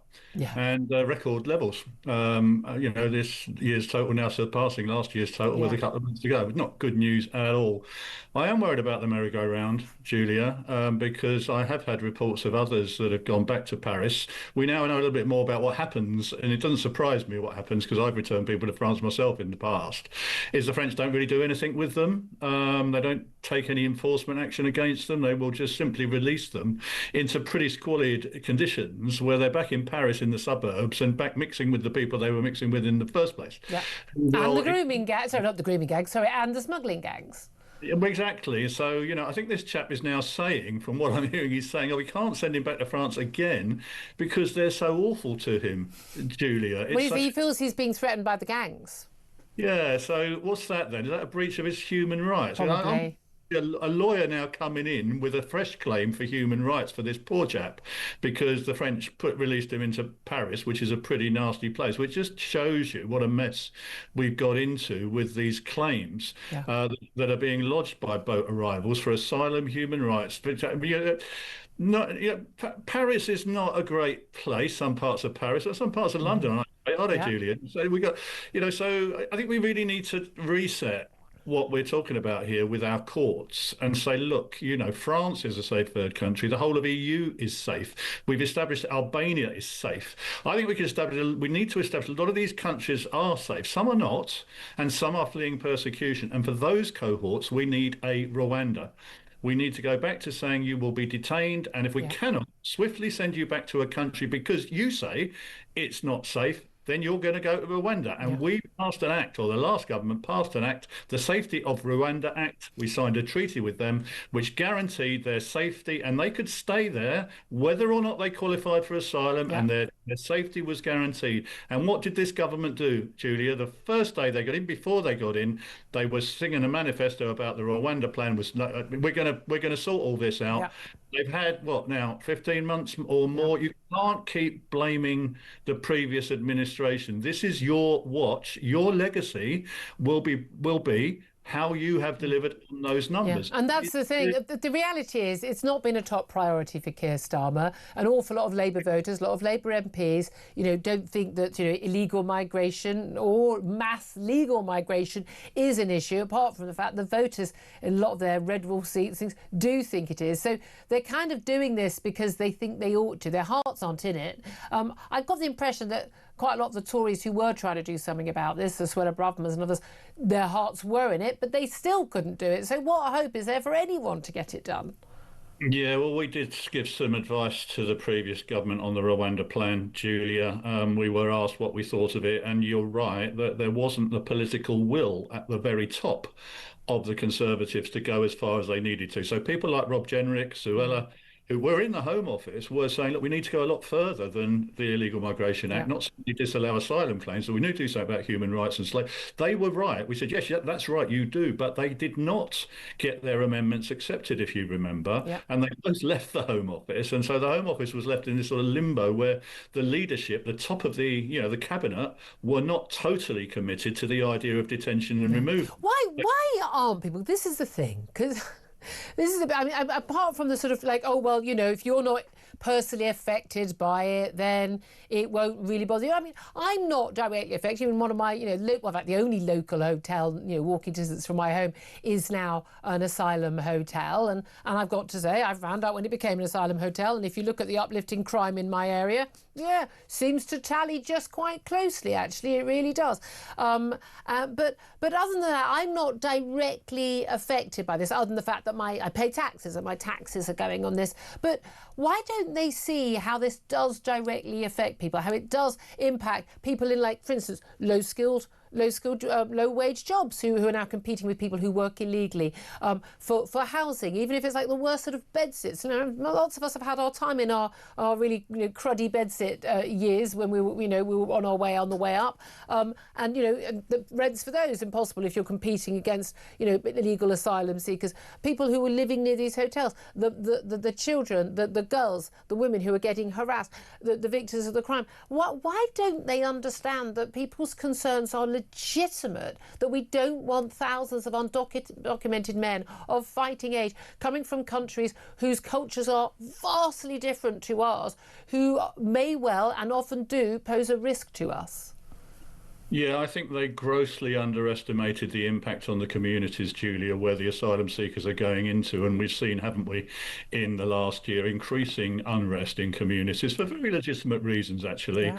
Trying to throw the stones, oh, it's as far-right thuggery, that was the first thing. But actually, we are seeing, genuine Middle English people who are being impacted by this very significantly, not just in terms of illegal migration, but in terms of crime in their community. They're worried about their safety. And they're looking upstairs somewhere for help and say, well, who is going to do something about this? And they're not seeing any real action as to what is being done about this. Why have we still got migrants in hotels in our community? Why are sex offenders still being released into our community to perpetrate crime? All these things, I think, are now coming home to roost, because I think there's a lack of awareness from the politicians about the impact of migration, be that irregular or regular. I think they're beginning to wake up to it now because you're reporting on it every day. Yeah. But I think there was a lack of awareness now. I think they're in real trouble because they really know what to do about it. And again, writing off people, it's the same of the grooming gang story as well. Writing off people who speak out about it as bigots or racist. Oh, look at them with their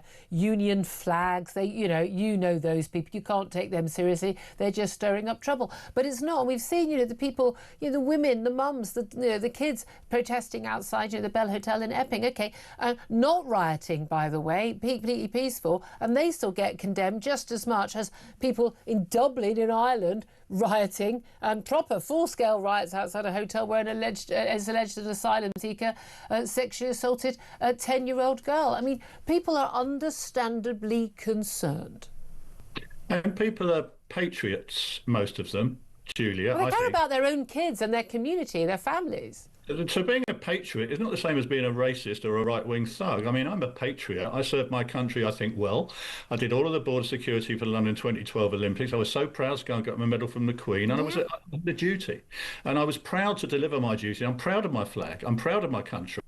And I think quite a lot of our officers out on the border are too as well, actually, believe it or not. But they are completely disillusioned because they're not getting the leadership, the political direction and the authorities they need to do their job.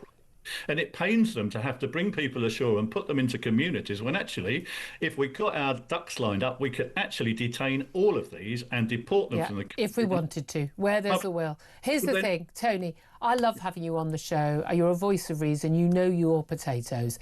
I'm just wondering, how many more times are we going to have the same conversation?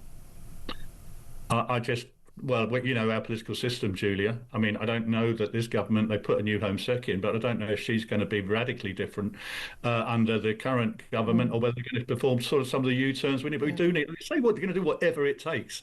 You know what it takes. Yep. What it takes. Yep. Detain and deport. But to detain and deport, we need the legal framework, we need the infrastructure, we need all of those things. Yep. And, I'm afraid I'm not sure. I don't think they're going to do that much of a U-turn, I'm afraid. So I'm afraid we're stuck with this for a while.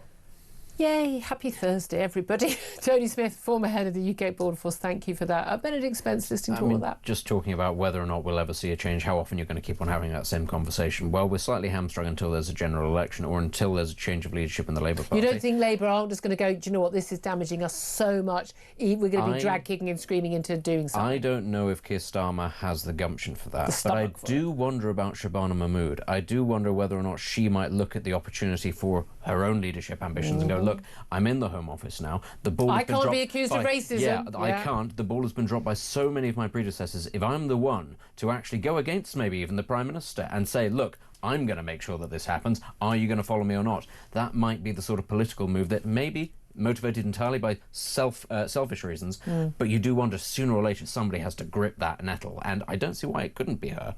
Frankly. Very, very interesting. Well, we shall see. Love to hear your thoughts on all of that. 0344 499 1000. Up next, take a quick break, and then we're going to be talking to the wonderful former Met police detective Peter Blexley about that awful, awful story involving a 15-year-old boy who killed the schoolboy Harvey Wilgoose. He got sentenced yesterday and was finally named. We'll talk about that up next. This is Talk.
I think, well, next best thing, and I put my cigarette down a drain cover.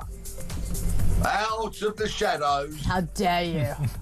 Oh, yeah, I mean, you know, crime of the century, isn't it, really? Knock me up and throw away the key. Well, in this country, yeah. Quite clearly. Out of the shadows comes from Lambeth Council, Mr. Enforcement Officer, with, of course, his body cam on, just in case I give him any abuse, which I wouldn't.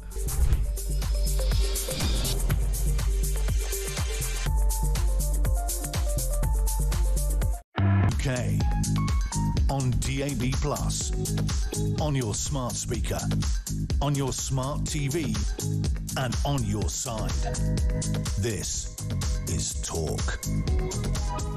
This is Talk. Welcome back. 11:51 is the time. I'm Julia Hartley-Brewer. We are the home of common sense. Let's get some more common sense, as we always do, from Peter Blexley, former Metropolitan Police Detective. Good morning to you. Good morning. Thanks for joining us. I wish you were joining us under happier circumstances. We rarely are speaking under happy circumstances, as you know, though. I want to ask you, first of all, about Mohammed Umar Khan. He's the 15-year-old who's finally been named at his sentencing for 16 years minimum behind bars by a judge after he stabbed another boy to death at school. This was Harvey Wilgoose, age 15. That story hit the news in February when, basically, in front of pupils in their lunch break, a 9-second confrontation. The boys had apparently been friends and had a row on social media. There were claims of bullying and the like. And during their lunch break at All Saints Catholic High School in Sheffield, the knife-obsessed, apparently, Mohammed Umar Khan took out a huge hunting knife and stabbed Wilgoose in the heart, killing him in his lunch break at school. The story is so horrific and awful, and yeah, it did make the front pages at the time, and lots of people reporting it now. But once again, we've got a young man, a young boy, who has known to have been carrying weapons, had an interest in weapons, concerns about his home life, and nothing was done. We're in Axel Rudikabana Southport attacker territory here, aren't we? Rest in peace, Harvey. Yes, there are many, many dreadful aspects to this crime. Mohammed Umar Khan, a savage who took this lethal weapon in at school, knowing full well the capabilities of it and his actions, of course, and took young Harvey's life. For me, one of the most irritating aspects is the pathetic, unduly lenient sentence of only 16 years that he's got. A minimum of 16, granted, but he could be out on the streets of Britain as a fertile man at the age of 31, free to meet a partner, raise a family, be a grandfather, even a great-grandfather, all the things denied to Harvey, and so many of those things denied to Harvey's siblings, his parents, and his grandparents. It is utterly scandalous, and what we need to do is abolish the Sentencing Council, because if this lamentable body is handing down recommendations for sentences like this, then it is clearly not fit for purpose and needs to be unceremoniously thrown in the bin. Well, yeah, I've got no time for the Sentencing Council. Again, I don't want unappointed, unaccountable people making any of the big decisions in our country at all. Here's the thing, though. He was a boy. There's loads of evidence that was presented in court that he had a pretty abysmal home life. Well, no excusing that. Lots of people have an abysmal home life and don't stab people to death. So, not making excuses. But that there was neglect. There was children were malnourished, mothers mentally ill, mental health problems. Dad barely there, often in Pakistan, where he hailed from. But when he was there, he was beating the children for, the most minor indiscretion. Social workers called in. Children didn't have pyjamas. They weren't fed properly. They didn't have sheets on their beds. Life at home was pretty darn grim. The child had an obsession with knives. The mother at one point had told the school, I found a knife. They alerted authorities. Social workers knew, the school knew, everyone knew, and once again, nothing was done. Isn't that the real problem, that actually this child, who is a criminal, was also a victim at the same time? It is one of the many failings about this case. Yes, social services, the school, lamentable and absent parenting. But we hear these stories again and again and again. I have a new suggestion for you, Julia, if I may just focus on the sentencing once more for a moment. If I'd been the judge, I would have sentenced this boy to at least 30 years in jail and then as long as he had admitted his guilt, recognised his wrongdoing, was repentant and had behaved himself in jail, say, for example, he was then 45, 46 when he was released, I would make that subject to a new condition that I'm going to run past you. And that would be that his release would be subject only if he willingly underwent a fully irreversible vasectomy. Now, you know what, Peter? I'm going to disagree with you here. I genuinely, I mean, I don't... That is not how our system works. He is a child. What he did was awful and heinous.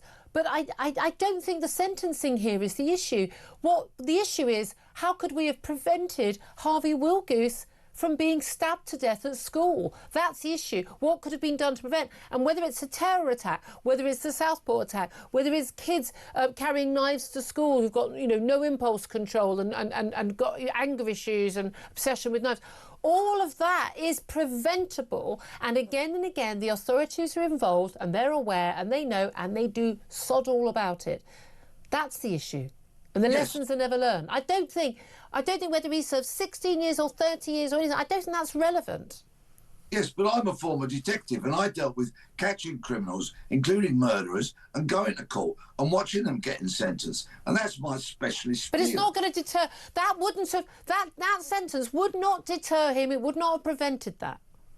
It will keep the streets of Britain a lot safer if he is incarcerated for at least twice as long as the pathetic sentence that was handed down to him yesterday. Do you not think that the issue is, first and foremost, to prevent these attacks? Prevention is always better than cure, but I'm not a social worker. I don't work in the field of education, and the failings of those bodies are a matter for you to get them on your show and grill them, not me. I come from a policing perspective. I understand that, but I know a lot of police officers, one of the things they find really frustrating is they believe that these young boys and sometimes young girls are a risk to themselves or other people, but they say, oh, we don't have the resources, it's not prioritised, nothing is done. Social care go, well, as long as they're not being, beaten and tortured and sexually abused, we just leave them with the parents because, we've got too many other kids to worry about. And I know lots of police officers say that this is a big issue for them. Well, perhaps there is a very sound argument for the proper reinstatement of neighbourhood policing, where we have community police officers who are trusted, who people know, can go to in confidence and report their concerns to them. Yeah, absolutely.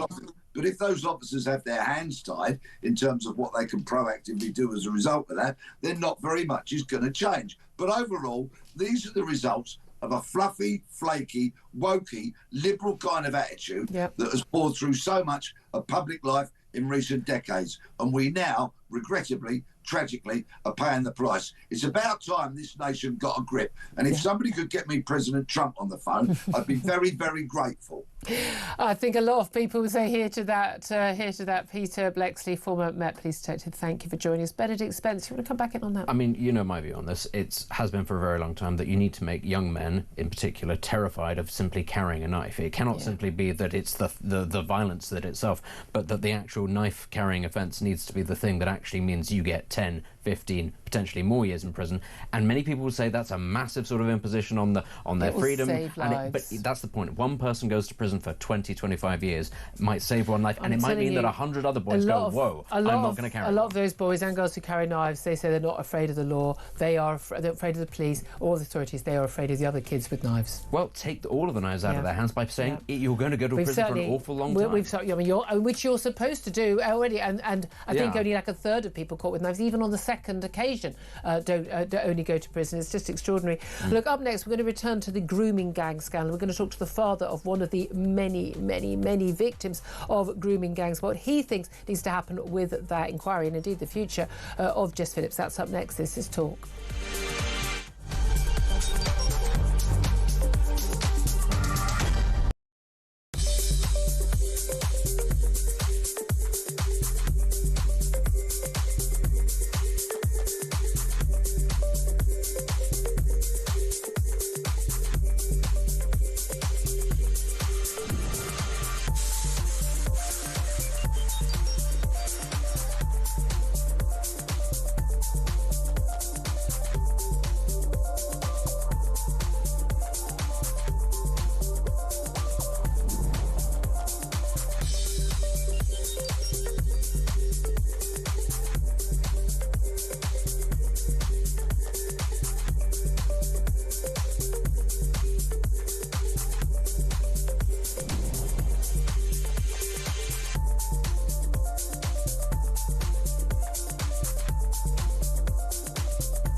across the UK, on DAB+, on your smart speaker, on your smart TV, and on your side.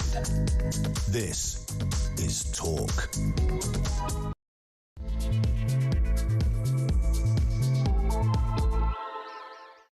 A very, very good afternoon. Welcome back to the show. This is Talk. We are the home of common sense. I'm Julia Hartley-Brewer, and whether you're listening on DAB+ radio or on your smart speaker, whether you're watching on YouTube or your connected device, thank you so much for your company. If you miss anything from the show, I'm with you between 10 and 1, Monday to Thursday. You don't forget you can go to my YouTube page, the Julia Hartley-Brewer Show. Hit subscribe. Never have to miss a thing. Coming up in this hour, 4 survivors of grooming gangs who quit the panel set up as part of a public inquiry into the scandal have demanded that Jess Phillips resigns as Safeguarding Minister at the Home Office after she accused survivors of lying when they claimed the scope of the inquiry could be watered down to basically undermine the fact that most of the perpetrators were Pakistani heritage Muslims. Now, the grooming gang inquiry has also been branded toxic by the man who was a front-runner candidate to lead it. Jim Gamble, as a former police chief and international campaigner against child sex abuse, he withdrew as a candidate to chair the inquiry after victims said they'd lost confidence in the process. And we spoke to him a little bit earlier.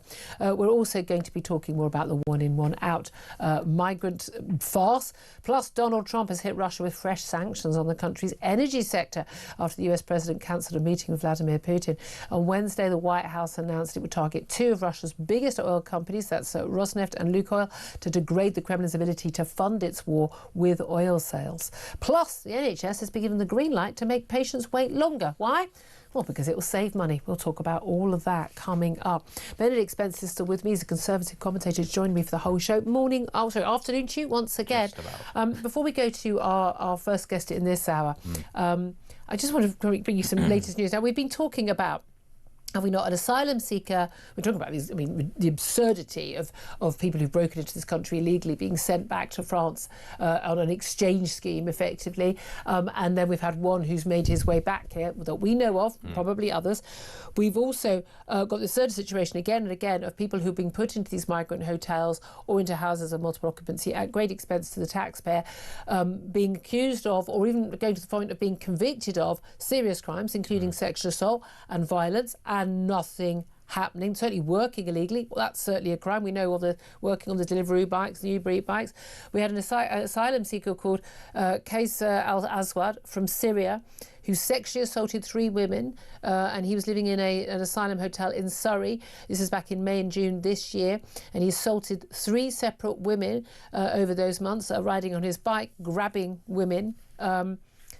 Just outrageous, but spared jail again. And now we've just had a news story.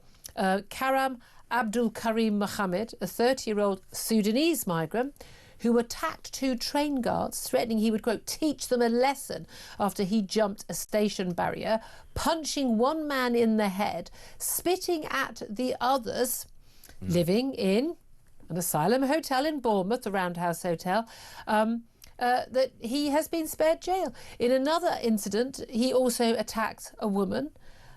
He pulled out a pocket knife and waved it at them, lashed out at 3 strangers who tried to intervene, striking one woman on the arm. It is a group of, he says, he was set on by a group of teenagers. He was arrested for assault, carrying a knife and carrying cocaine. How many different crimes? He has been sentenced for, he was sentenced for his crime, but he has been spared jail, given a 16-week prison sentence, suspended for 12 months, paying compensation to his victims. He punched a man twice in the head. He attacked him in another incident. He was carrying a knife, carrying cocaine. Apparently he was wearing a pair of Nike Air Jordan 4 trainers, which apparently sell for 300 quid. So he's obviously doing all right as an asylum seeker, isn't he? With the cash he's got when he was being sentenced, and for some reason he has not been sentenced to jail. What is going on? Would I be able to get away with these things? Is that okay? You don't pay your ticket and you spit at someone and then you're doing their job, you're punching people, and you're punching someone in the head. I mean, I think doesn't Orwell literally write about this, that for certain that the state would say that for certain people that they can get away with things because it's almost expected, but for people like you and me, well, it's a much worse crime because it's terrorism. Yeah, that's we have had cases of men, so asylum seekers from countries like Afghanistan and Syria, and when they have committed sexual assaults, their defence has been, I didn't know I couldn't touch her. I'm sorry. I didn't know it wasn't okay because she was only 14. It is not racist, bigoted, backwards or anything to say there should be a zero tolerance approach to everybody in this country, whether you're a citizen or not, an asylum seeker or not, a refugee or not. These are basic things that before you rock up here, you should understand. No, it's not acceptable to behave this way, and they will kick you out if you do. Why are we one of the only countries that we even have the conversation about, oh, well, that's not part of their culture, they don't know? No, first flight out of here. I don't understand. Here's the thing, it's not part of your culture. It's among the reasons I don't want you here. Oh my God, how mad, how unbelievably mad is our country. We people have a problem with our judges. We have a problem with the Sentencing Council. We are unelected, unaccountable people. We have a serious problem with the judges in this country again and again and again and again. They are not handing down proper sentences. And I don't give two hoots about, the prisons are overcrowded. I think an illegal migrant who apparently is involved with drugs and weapons, he's assaulted a woman who has punched someone twice in the head, he's not paid his train fare. That alone does my head in. Yeah. Somebody who pays their train fare every single time. I'm paying for other people's as well.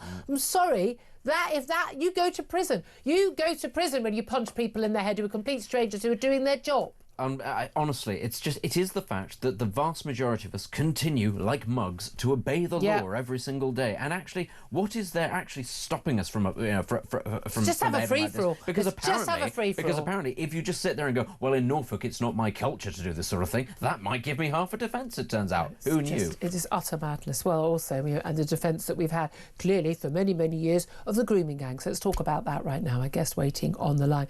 So we've seen the collapse of all credibility of the grooming gang inquiry. It's supposed to be a public inquiry, finally announced by Keir Starmer 4 months ago, when only last year people calling for a national grooming gang inquiry were told they were jumping on a far-right bandwagon. Well, the Prime Minister jumped on that when he couldn't escape it anymore. It kept coming by.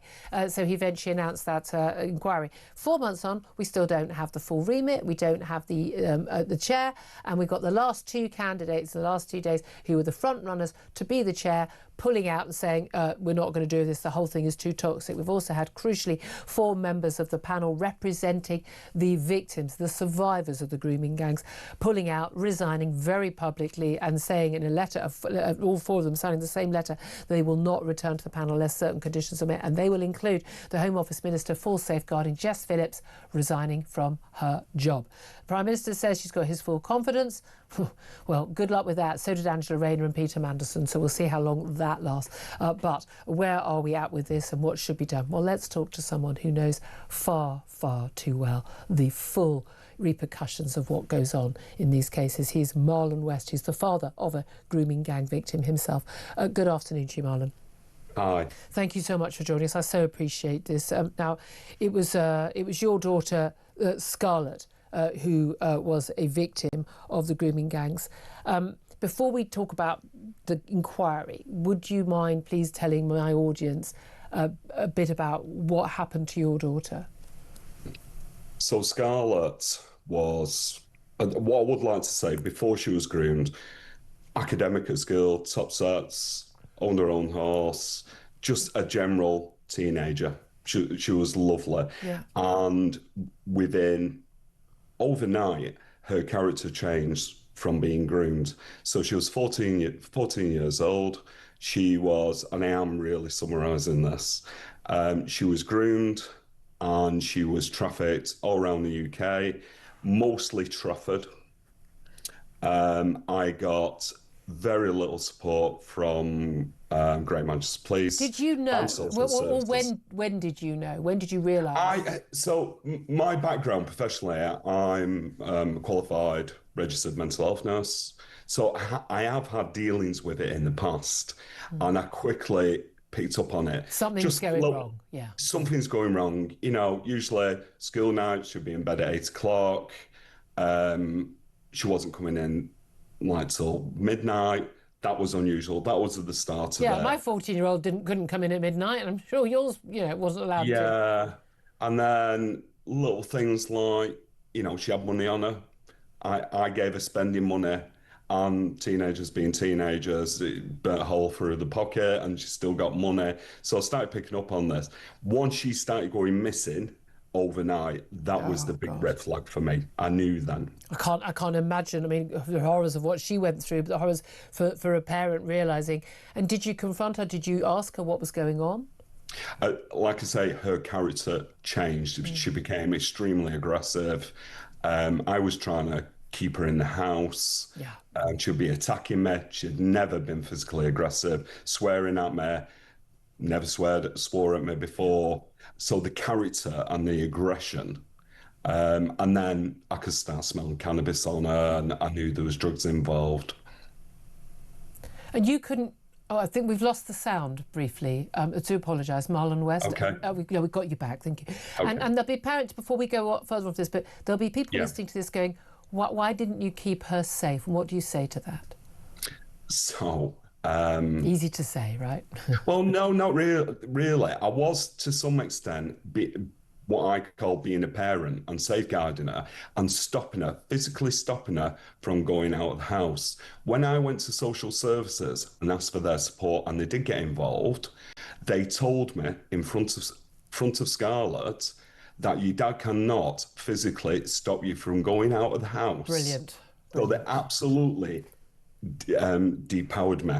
And as I will still say to this day, if they hadn't have done that, it would have never been as extreme as it was. Yeah, I mean, that's the worst bit, because, my thing was like, you know what? I'd tie my daughter to her bed. Yeah. I would physically, literally, I would lock her in a room, put bars on the window, you ain't leaving, and then you'd have been in prison, and then you'd be in a helpless state. I can't even imagine what you've gone through. She's now an adult. She's now safe, but presumably damaged for life by this horrific experience. So, she's 20. Yeah.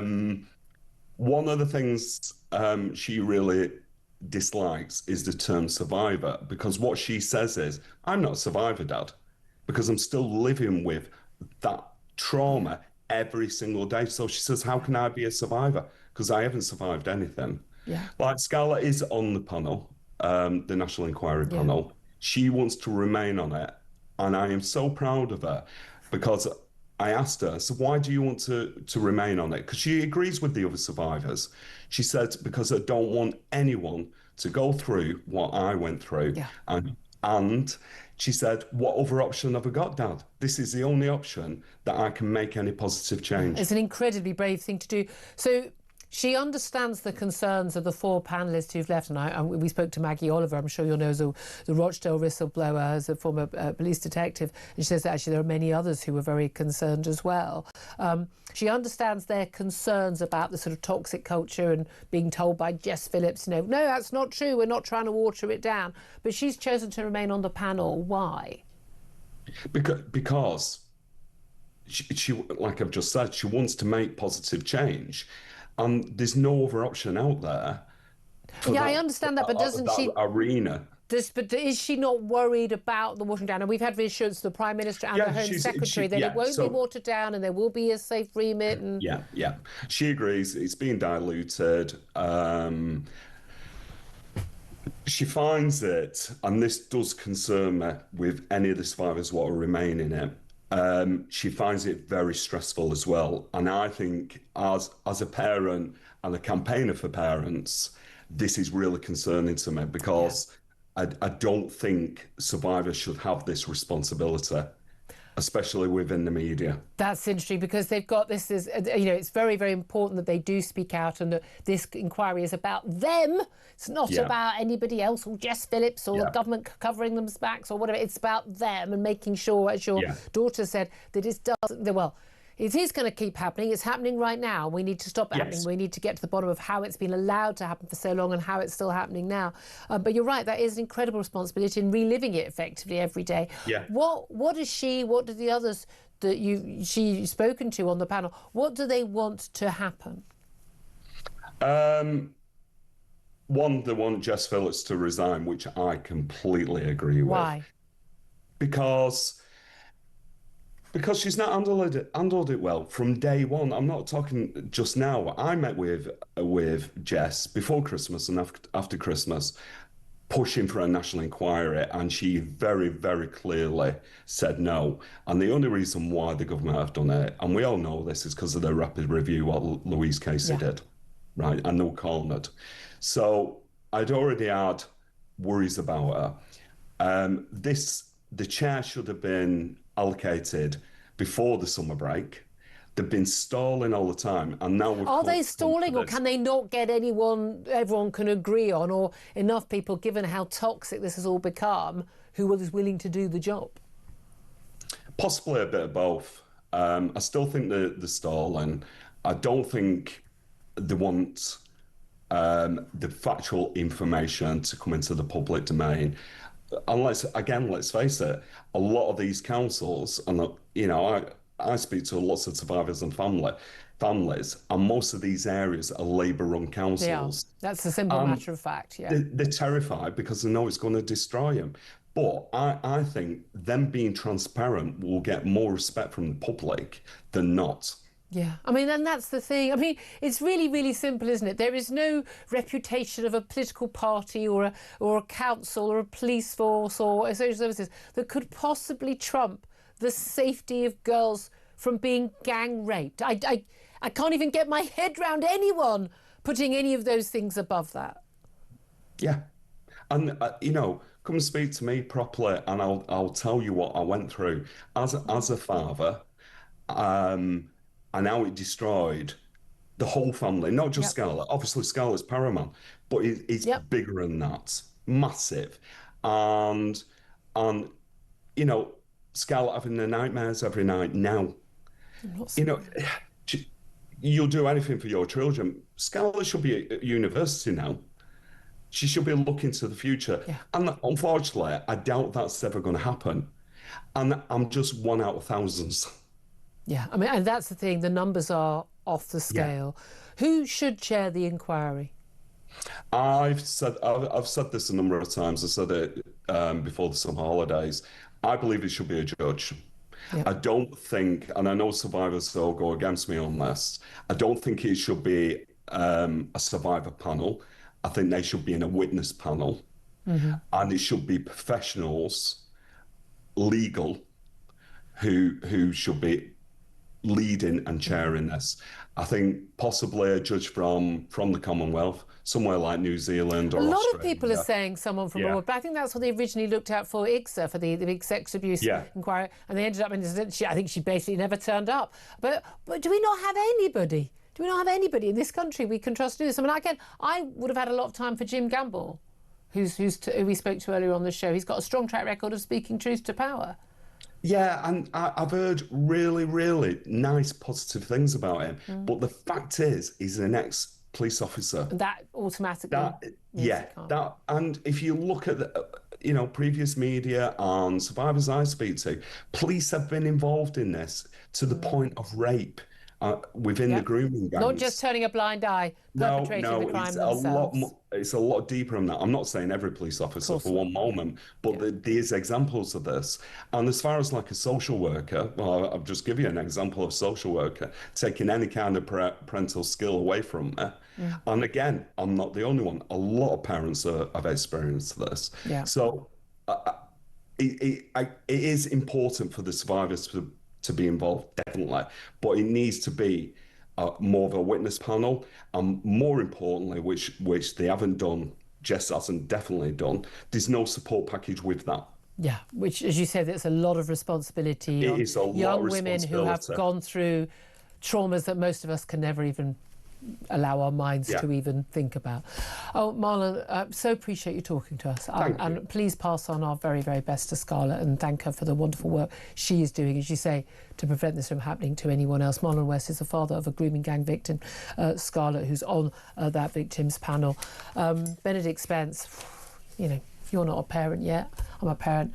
And that's the thing, you do think as a parent, like, would you not literally lock your kid in the basement to stop this from happening to them? Well, the thing is, you can't Yes, unless you're going to become, Mussolini, become a tyrant, then actually no, you can't. And all you'll do if you do become that person is encourage, acts of rebellion against you, and frankly, quite rightly so in that set of circumstances. Yeah. It's very important, though, to continue to hear these individual stories, as harrowing as they are, as difficult as they are, from parents and the victims themselves. And he said also the whole family, the whole family traumatised. Because, this is the important thing to remember. We're talking about individuals who are having to live with this every day, because it's so easy, as with any sort of great catastrophe, great awful thing, when it comes to the numbers and you look at the scale of the numbers, it's very easy to miss through this many hundred, this many thousand people. Each single one of them is a person whose life has been ruined, their parents, their extended families, their friends. It affects all sorts of people, and that is what makes the cover-up all the more grotesque. Is it's not just the thousands of girls, it's entire families, and by extension entire communities that knew this was happening were being ignored. What does that say to those people about how their own country, how their own state is going to respond to them? It's an ongoing disgrace. It's not just the girls, it's so many more people that were ignored and were smeared, frankly. And again, it was just happening literally in plain sight. In plain sight. It just defies belief, it really does. Look, some breaking news. Let's get your reaction to this, actually. 3 men aged in their 40s have been arrested on suspicion of assisting Russia's intelligence service. The Metropolitan Police have just announced.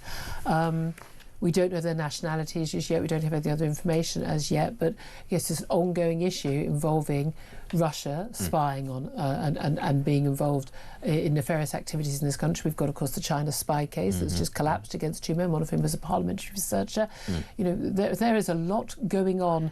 Under the water that we don't see. Do you know what makes it really easy to spy on other countries? Is when those countries have effectively open borders. And it's one of the things, we're actually very good at spying, relatively. I know that this is not the thing you're supposed to say, which is that we're at it, but we are. I hope we're doing a lot of spying. Well, this is the thing. The reason why, in fact, there are not lots of people sort of being paraded through Moscow or being arrested is because we're actually quite good at it, but we have to be good at it because Russia does not operate an insane open border policy, and that's a huge country with a huge border, and they don't operate that kind of thing. This country, it almost doesn't matter. Iran, China, North Korea, if they actually want to do any of these countries, they can, and they can find. It's not just that they send their own nationals, they don't have to. They find plenty of willing people already in this country who have come from abroad or were born in this country who are disillusioned and don't like the country that they are sponging off and that they're taking from, more than happy to actually spy on their behalf as well. For as long as we continue to have an open border, effectively open border policy, we have to accept that there are going to be people who are going to be able to get all sorts of information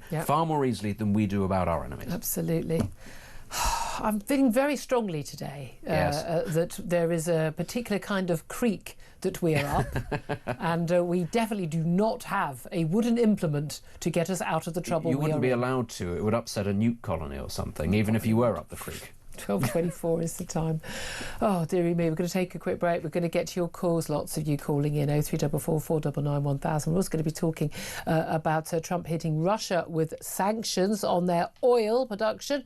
Why was this not done in February 2022, you might ask? And why the NHS is going to be allowed to make patients wait longer to save money. That seems like a good idea, doesn't it? This is Talk, Home of Common Sense.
And you know, we all remember when Keir Starmer finally got to 99.9% of women don't have penises. I watched the interview you did with him. I'd love to meet the other 0.1%, but I've interviewed two other political leaders, Zach Polansky, the Green Party guy, Ed Davey, Lib Dems, right? And neither of them was prepared to say that a woman doesn't have a penis, right? And you're like, how has this happened? In 10 years' time, people will look back at this period in history and they'll think we lost our collective minds. Yes.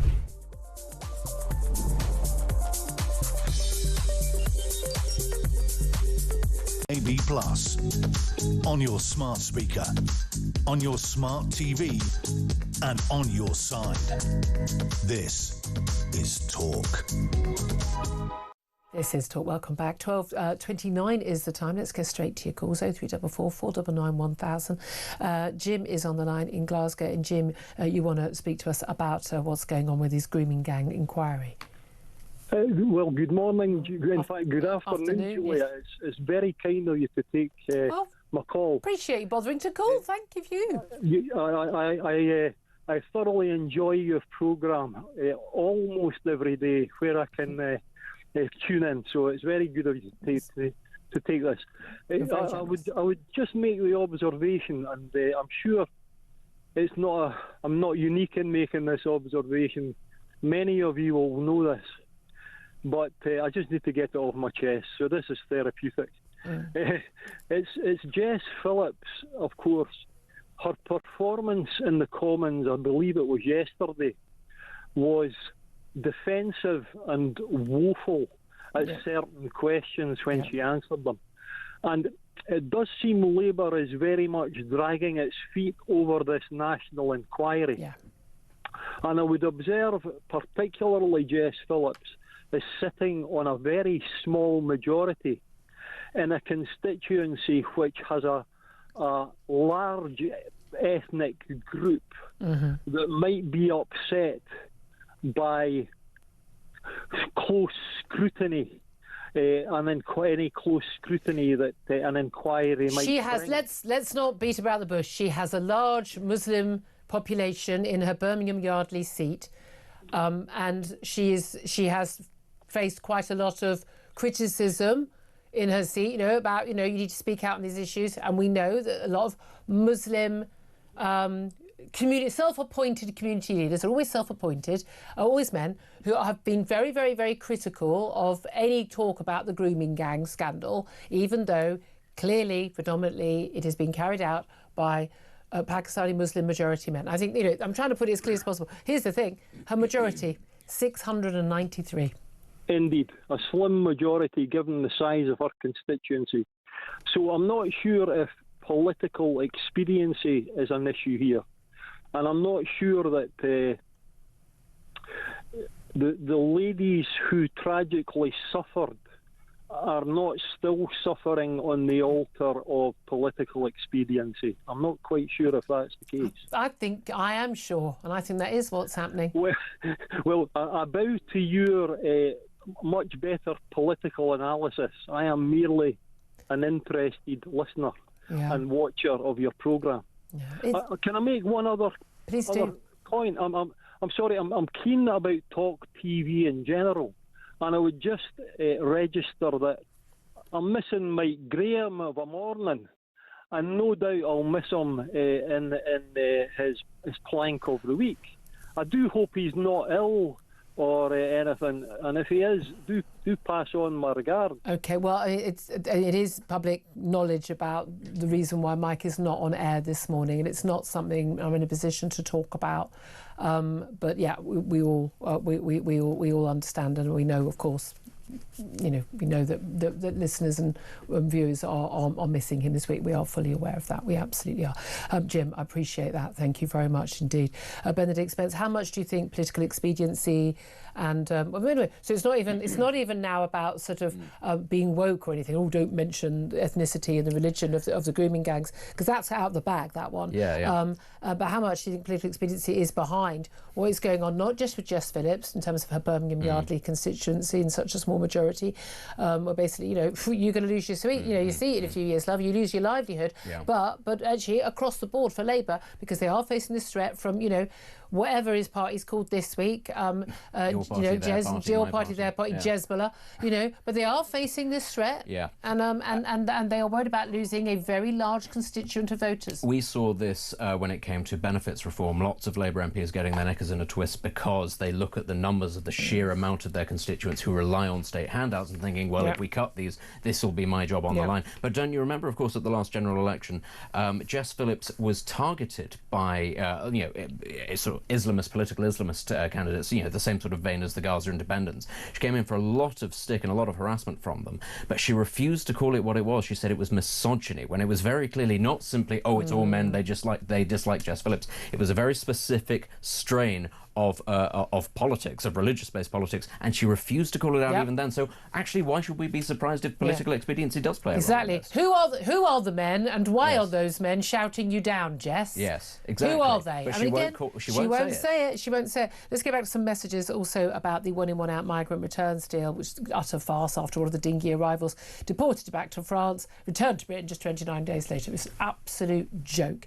What is your reaction to that? Steph says, I called it day one. I knew they would be back over here. Why wouldn't they? With the land of milk and honey, after all. Trevor says, one big joke on the world stage, laughing stock of the world with a clown government in charge. Michael says, they know that nothing will happen if they cross the channel again. They now know we're a soft touch. In a matter of time, the few they sent back will soon be back in the safe haven of the dying UK, probably living next door to us. John says, can we return the Labour government to France? Sorry, John, you've won the internet today. Ellie says there are plenty of build hours for lawyers and civil servants, all for nothing, endless loop. Gavin says, laughing stock of the world, thank you, Labour. A blind man could have seen that coming. And John says it's because he didn't have a digital ID. Thank God we will have zero illegals when digital ID is introduced. Quite right, too. We genuinely are living in clown world. We are living in clown world. 12:35 is the time. We're going to take a quick break, and then we're going to be talking about what is going on in the outside world in terms of willingness to end the Ukraine war. Trump has announced big sanctions on oil production in Russia. Will that make a difference? We'll talk about that up next. This is Talk.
across the UK, on DAB+, on your smart speaker, on your smart TV, and on your side. This is Talk. A very good afternoon to you. 12:38 is the time. Just some breaking news for you. A former paratrooper known only for a lot of years now as Soldier F has just been found not guilty at Belfast Crown Court of committing 2 murders and 5 attempted murders on Bloody Sunday in Londonderry back in 1972.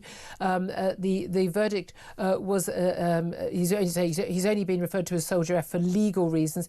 He was accused of the murders of 2 men, James Ray and William McKinney, during disorder after a civil rights parade in Londonderry. Famously, of course, in January 1972, a total of 13 people were shot dead by the parachute regiment on that day. He pleaded not guilty to 7 counts. A 4-week trial included statements by 2 of Soldier F's colleagues, and the argument was there's key evidence that places him in the place where the shots were fired, and the defence has claimed that other soldiers were unreliable witnesses for claiming that he was there, but Soldier F has been present at the Crown Court every single day of the trial, his identity concealed behind a curtain in the courtroom. Relatives of the men killed, supporters have also attended each day of the trial. There's been a long-running issue over, of course, with the Good Friday Peace Agreement, where the decision was taken, people who had been involved in the atrocities as, paramilitaries, the IRA and others, were effectively freed from prison, many only when they're convicted, sentenced to very, very small terms and an amnesty effectively, but prosecutions continuing many, many years on of the British soldiers involved in some of those alleged atrocities. I think a lot of people will welcome that verdict today at Belfast Crown Court. Benedict Spence, that news has just come in. I don't want to spring that on you, Sure. but this case has been in the news for quite a long while. It has, and I tell you what, it's a very difficult thing actually when it comes to the prosecution of former servicemen, because actually, being a First World sort of Western military in a post-Holocaust Europe, we do hold ourselves to much higher standards, than the terrorists and the paramilitaries. Than almost anybody else on earth. And you do have to tread a very fine line between doing the right thing and investigating things where crimes may have been committed, and on the other hand, potentially giving in to what is happening a lot in this country and elsewhere, which is the use of the law by activist organisations and lawyers to persecute former soldiers. And as I say, very delicate thing. These charges have been brought and dropped numerous times, haven't they, against a number of different soldiers. Yeah, and there has to be an understanding that actually, I'm sorry, and this can be applied to everything, Ukraine, Israel, people seem to forget this. Wars are dreadful things happen in them. And mistakes people just happen, and people do bad things. Mistakes, absolutely. It's not a video game. This idea that you can just snipe at somebody and no, civilians ever get hit, and it's a fantasy. We need to remember this. Wars are dreadful. Awful things happen. The best thing is to not start them in the first place. Ultimately, and that's not me sounding like a peacenik or anything like that. If you don't want bad atrocities to happen, think long and hard before you fire the first shot. Hi, Hamas. I'm just throwing that out there. But that leads us into our next topic. So let's go to our next guest. Big thank you very much indeed for that, Benedict. And more on that, obviously, in the news at the top of the hour. Greg Swenson joins us now. He's chairman of Republicans Overseas UK. Good afternoon to you, Greg. Hello, Julia. Nice to see you. Thank you for joining us. Appreciate it. And I want to talk to you about, again, a war started by Vladimir Putin of Russia, invasion of Ukraine back in February 2022. War that's still ongoing, a war of attrition, huge number of casualties, huge number of wounded men, huge number of killed men, and indeed many, many civilians as well in Ukraine being killed, and also tens of thousands of children abducted by Russia. It's a horrific, horrific war. Donald Trump has always said he wanted to end it. He said he'd do it on day one when he became president. Well, didn't work out quite so easily. But we've had lots of developments in the last few weeks. I think there was talk about sending, long-range missiles, Tomahawk missiles, to the Ukrainians to help them defeat Russia. Been talk about him having big rows with Zelensky in the White House and insisting he basically has to concede even more territory than Russia's already got in return for a ceasefire deal.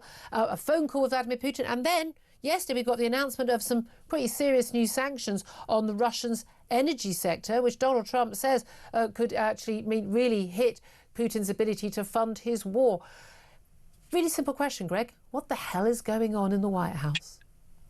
Well, I think that, the president is an anti-war president. He's very much a peace president. So he will use every diplomatic or economic tool first before he will either allow Tomahawk missiles or sell Tomahawk missiles to Ukraine or, escalate this war. And so, first he tried diplomacy, didn't work. That's not on him. That's on Putin. And then, of course, you've had economic sanctions in the past with Russia, but they were pretty toothless during the Biden years and didn't work. I mean, the Russian economy is in trouble, but not severe trouble. They're still growing, and they still have money, although he's depleted the sovereign wealth fund from 130 bill to down to 31 billion or something like that, 117 to down to 31. So, there's some challenges for Putin, but this is something that's much more serious. You saw, oil's up $5 a barrel, probably, I think it's roughly 6%. That is significant. It's like basically half of the oil that's sold by Russia every day comes through two companies, Rosneft and Lukoil. And it looks like, that's by sanctioning those two companies, it takes 2 million barrels a day off the market. Now, India is a big part of that. They're not buying quite as much as China. They're buying 1.6 million barrels a day versus China at 2 million. But I think that's still significant. And with China cooperating here, India cooperating, I think these sanctions will have some legs. Well, I mean, this is the thing. I've always been of view. We know China's an enemy state. I mean, even if, our government doesn't apparently realise it. But I've always found it extraordinary that India just playing along. There we are. We'll buy the oil. I mean, are you whose side are you on? Pick a side would have been my response as a US president and indeed European leaders. But we've also had European countries who've been happily buying the oil. They're contributing weaponry and money to buy weaponry to send to Ukraine and talking the talk and hugging President Zelensky and saying, isn't it all terrible, condemning Vladimir Putin, and at the same time buying his oil, funding the war against the Ukrainians. Yeah, they're funding both sides. So they bought $22 billion worth of oil last year, most of it in the form of refined products from India. But they know where it comes from. Yes, India buys the cheap Russian oil, they process it or refine it and send it on. And so, the 22 billion was actually higher than the contributions to Ukraine last year. And so I think that's one thing that was really annoying the president. And the president was very vocal about that. He slapped 50% tariffs on India a few months back, and everybody was whining about, his disruptive nature, and he was getting into a spat with an ally. Well, there were some pretty good reasons for that. And look what happened. Modi came around yesterday. They had a phone call and Modi's on board. That's the thing. And that was the only thing that was going to work, wasn't it? But this is the thing. What a lot of people don't understand is people can have their views on where they are in Israel and Gaza. I'm sorry, it seems to me to be as black and white as Ukraine is. And it absolutely stuns me that anyone doesn't get it. In Israel, there is one victim and one perpetrator. Ukraine and Russia, there is one victim, one perpetrator. And yet your president has again and again and again seemed to say, it's like, he said, she said, and Vladimir Putin, we have to help him. He's even, happy, roll out the red carpet for him, giving him a lift in the Beast, his big armor-driven limo when they met in Alaska. A huge victory on the propaganda front for Vladimir Putin when this man has invaded a sovereign democratic nation state. I see that you're playing the clip, or the producer's playing the clip from Alaska, and look, but as I said, the President Trump is he's a peace president. I think that's a load of nonsense. I mean, we're all in favour of peace. Sometimes, if he wanted peace, he could arm the Ukrainians to the hilt, and then they could end the war by defeating Russia. That's how you get peace. I'm not sure that they could defeat Russia, even with all the arms in the world. And so this is a stalemate, and everybody knows it. Mark Milley told Biden this 2 years ago. Zelensky's chief of staff or military chief of staff also told Zelensky that. So Zelensky fired him. Biden ignored Mark Milley. And here we are 2 years later with a lot more body bags. So, look, I think the president, as I said, likes to run with diplomacy first. He tried that. It didn't work, okay? Guilty as charged. Now he's using economic leverage. He's using a little bit more aggression. He's teased with the idea of Tomahawk missiles. That opens up a couple of other issues that are complicated. And when he did tease it, then Vladimir Putin was willing to meet with him in Hungary. And when he took it off the table, suddenly that meeting disappeared. That tells you everything. Yeah. Yeah, it does. And I think that's why he's going with the economic sanctions. He still can tease the tomahawks out there. I mean, look, there is some, as I mentioned, there's complications there. Yeah. Those tomahawks are always fired from U.S. naval submarines and surface ships. Okay. They can't be fired from U.S. subs and ships. They have to be fired on the ground in Ukraine. That's going to require American help and American intelligence. That brings America more directly That's into a the war. different, So, yeah. then we've got a nuclear power fighting each other, and that's not pleasant. Yeah, I think we are already at war with Russia and everyone needs to get with the programme personally. But I understand those concerns. Absolutely. Greg Spencer, Chairman of Republicans Overseas UK, so appreciate you joining us for that. And we didn't get to talk about the new ballroom at the White House, which apparently is the only thing that Donald Trump actually cares about, knocking down the East Wing. It's quite bizarre. But Benedict, come back in on this issue.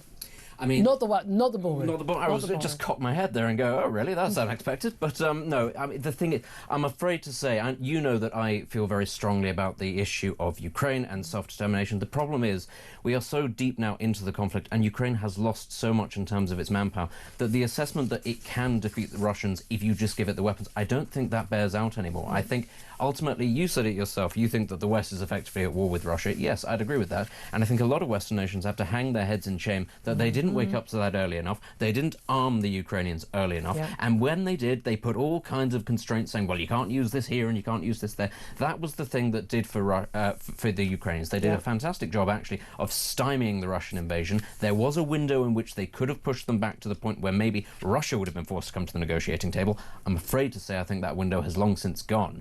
Ultimately, and that is the fault of Ukraine's allies, not Ukraine itself. Okay, thank you very much indeed, Benedict Spence, for that. 12:49 is time. Up next, we're going to take a quick break, and then we're going to be talking about why the NHS is being allowed to let patients wait longer to save money. That's up next with Roy Lilly. This is, of course, the Home of Common Sense at Talk. Stay tuned.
One in, one out. It was never going to work that way because the people who come in are going to bring their dependents if they want to as well. The whole thing has been a window dressing and a very poor one at that, and absolutely never going to provide a deterrent. And you refer to this individual who's now returned to the UK. I mean, this just demonstrates how appallingly weak our system is.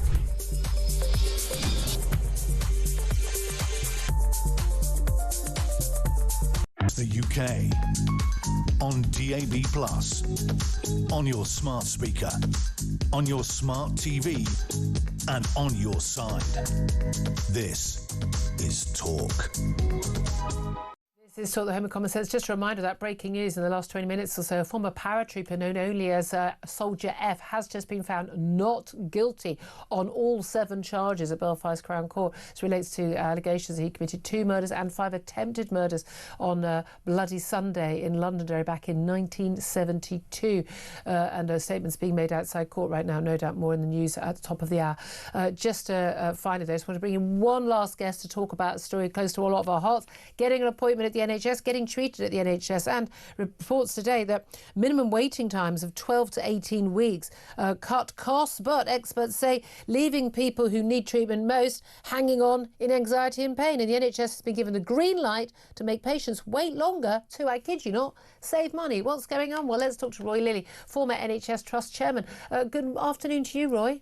Good afternoon, Julie. I can't really make too much sense of this. So why does making patients wait longer save money?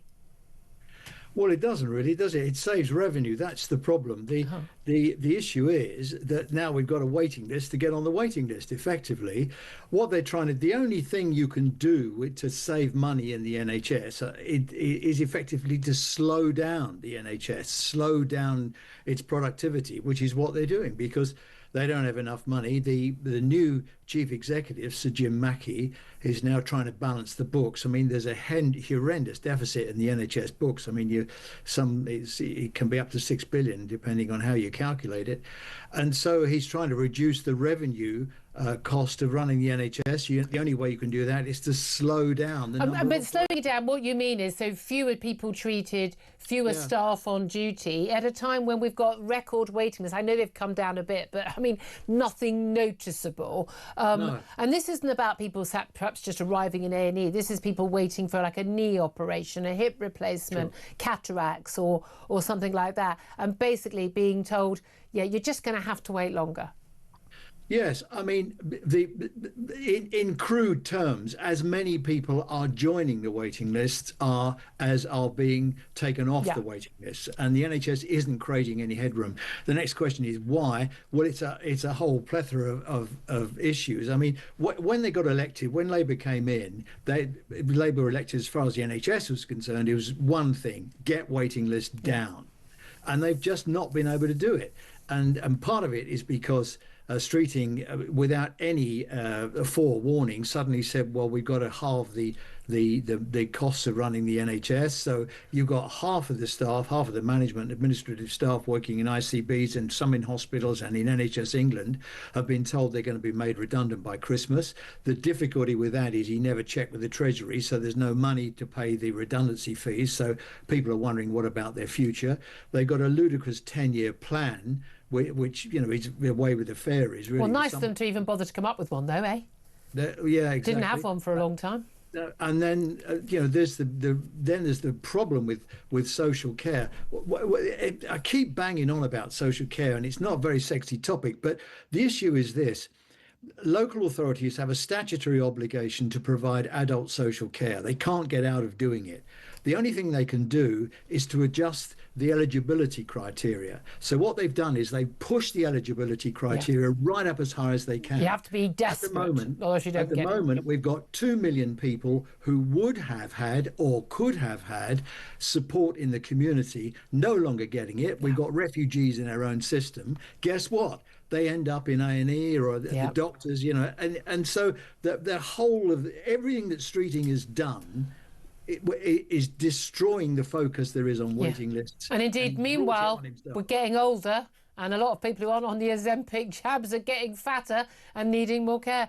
Oh, good. I mean, it's something of a mess. But yet again, not something so easily solved as we were told by Labour before the election. Roy Lilly, former NHS Trust Chairman, of doing a valiant job of trying to explain that. I mean, Benedict Spence, what an absolute disaster. What with everything else that's going on, we almost forget that there's this great big thing called the NHS, which is being reformed with all the dynamism of a beach ball with a puncture. And you think, as you say, people getting older and older, waiting longer.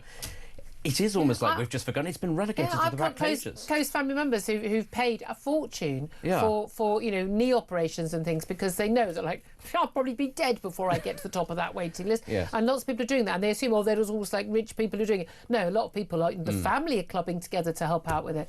12:58 is the time. Big thanks to you, Benedict, for joining us. It's always great having you in the studio. Thank you so much for joining us. Thank you for your amazing calls as well. Ian Collins has just joined to tell us what's happening on Is his that your show. syringe I can see at the side there? You cheeky sods. I'll have you. I mean, that was brave. That was brave. Listen, I'll have you. I am in no need of a fat jab. Thank you very much, good sir. I said, what did I say to you last time we all went out for a bit of a drink? Don't know what you're talking about. We never do that. No, ever do that, no. And, I mean, you look after yourself, don't Aww. you? You look after yourself. God, your wife's a lucky girl, isn't And she? You look after yourself, Look, love. listen, Is that what she gets on a Saturday night? We're going out. You look after yourself, love. You look after yourself, Trickle. As simple as that. Sorry, hasn't been kind, but you've done your best. It's £10. Go up west, treat yourself to something nice. I don't know, for some reason we're now in EastEnders. For the love of God, let's end this conversation. How did I end up here? Yeah, Benedict's just like, what are Mummy and Daddy doing? Yes. What are you talking about? We are obviously going to talk. There's a mishmash. We're doing a show.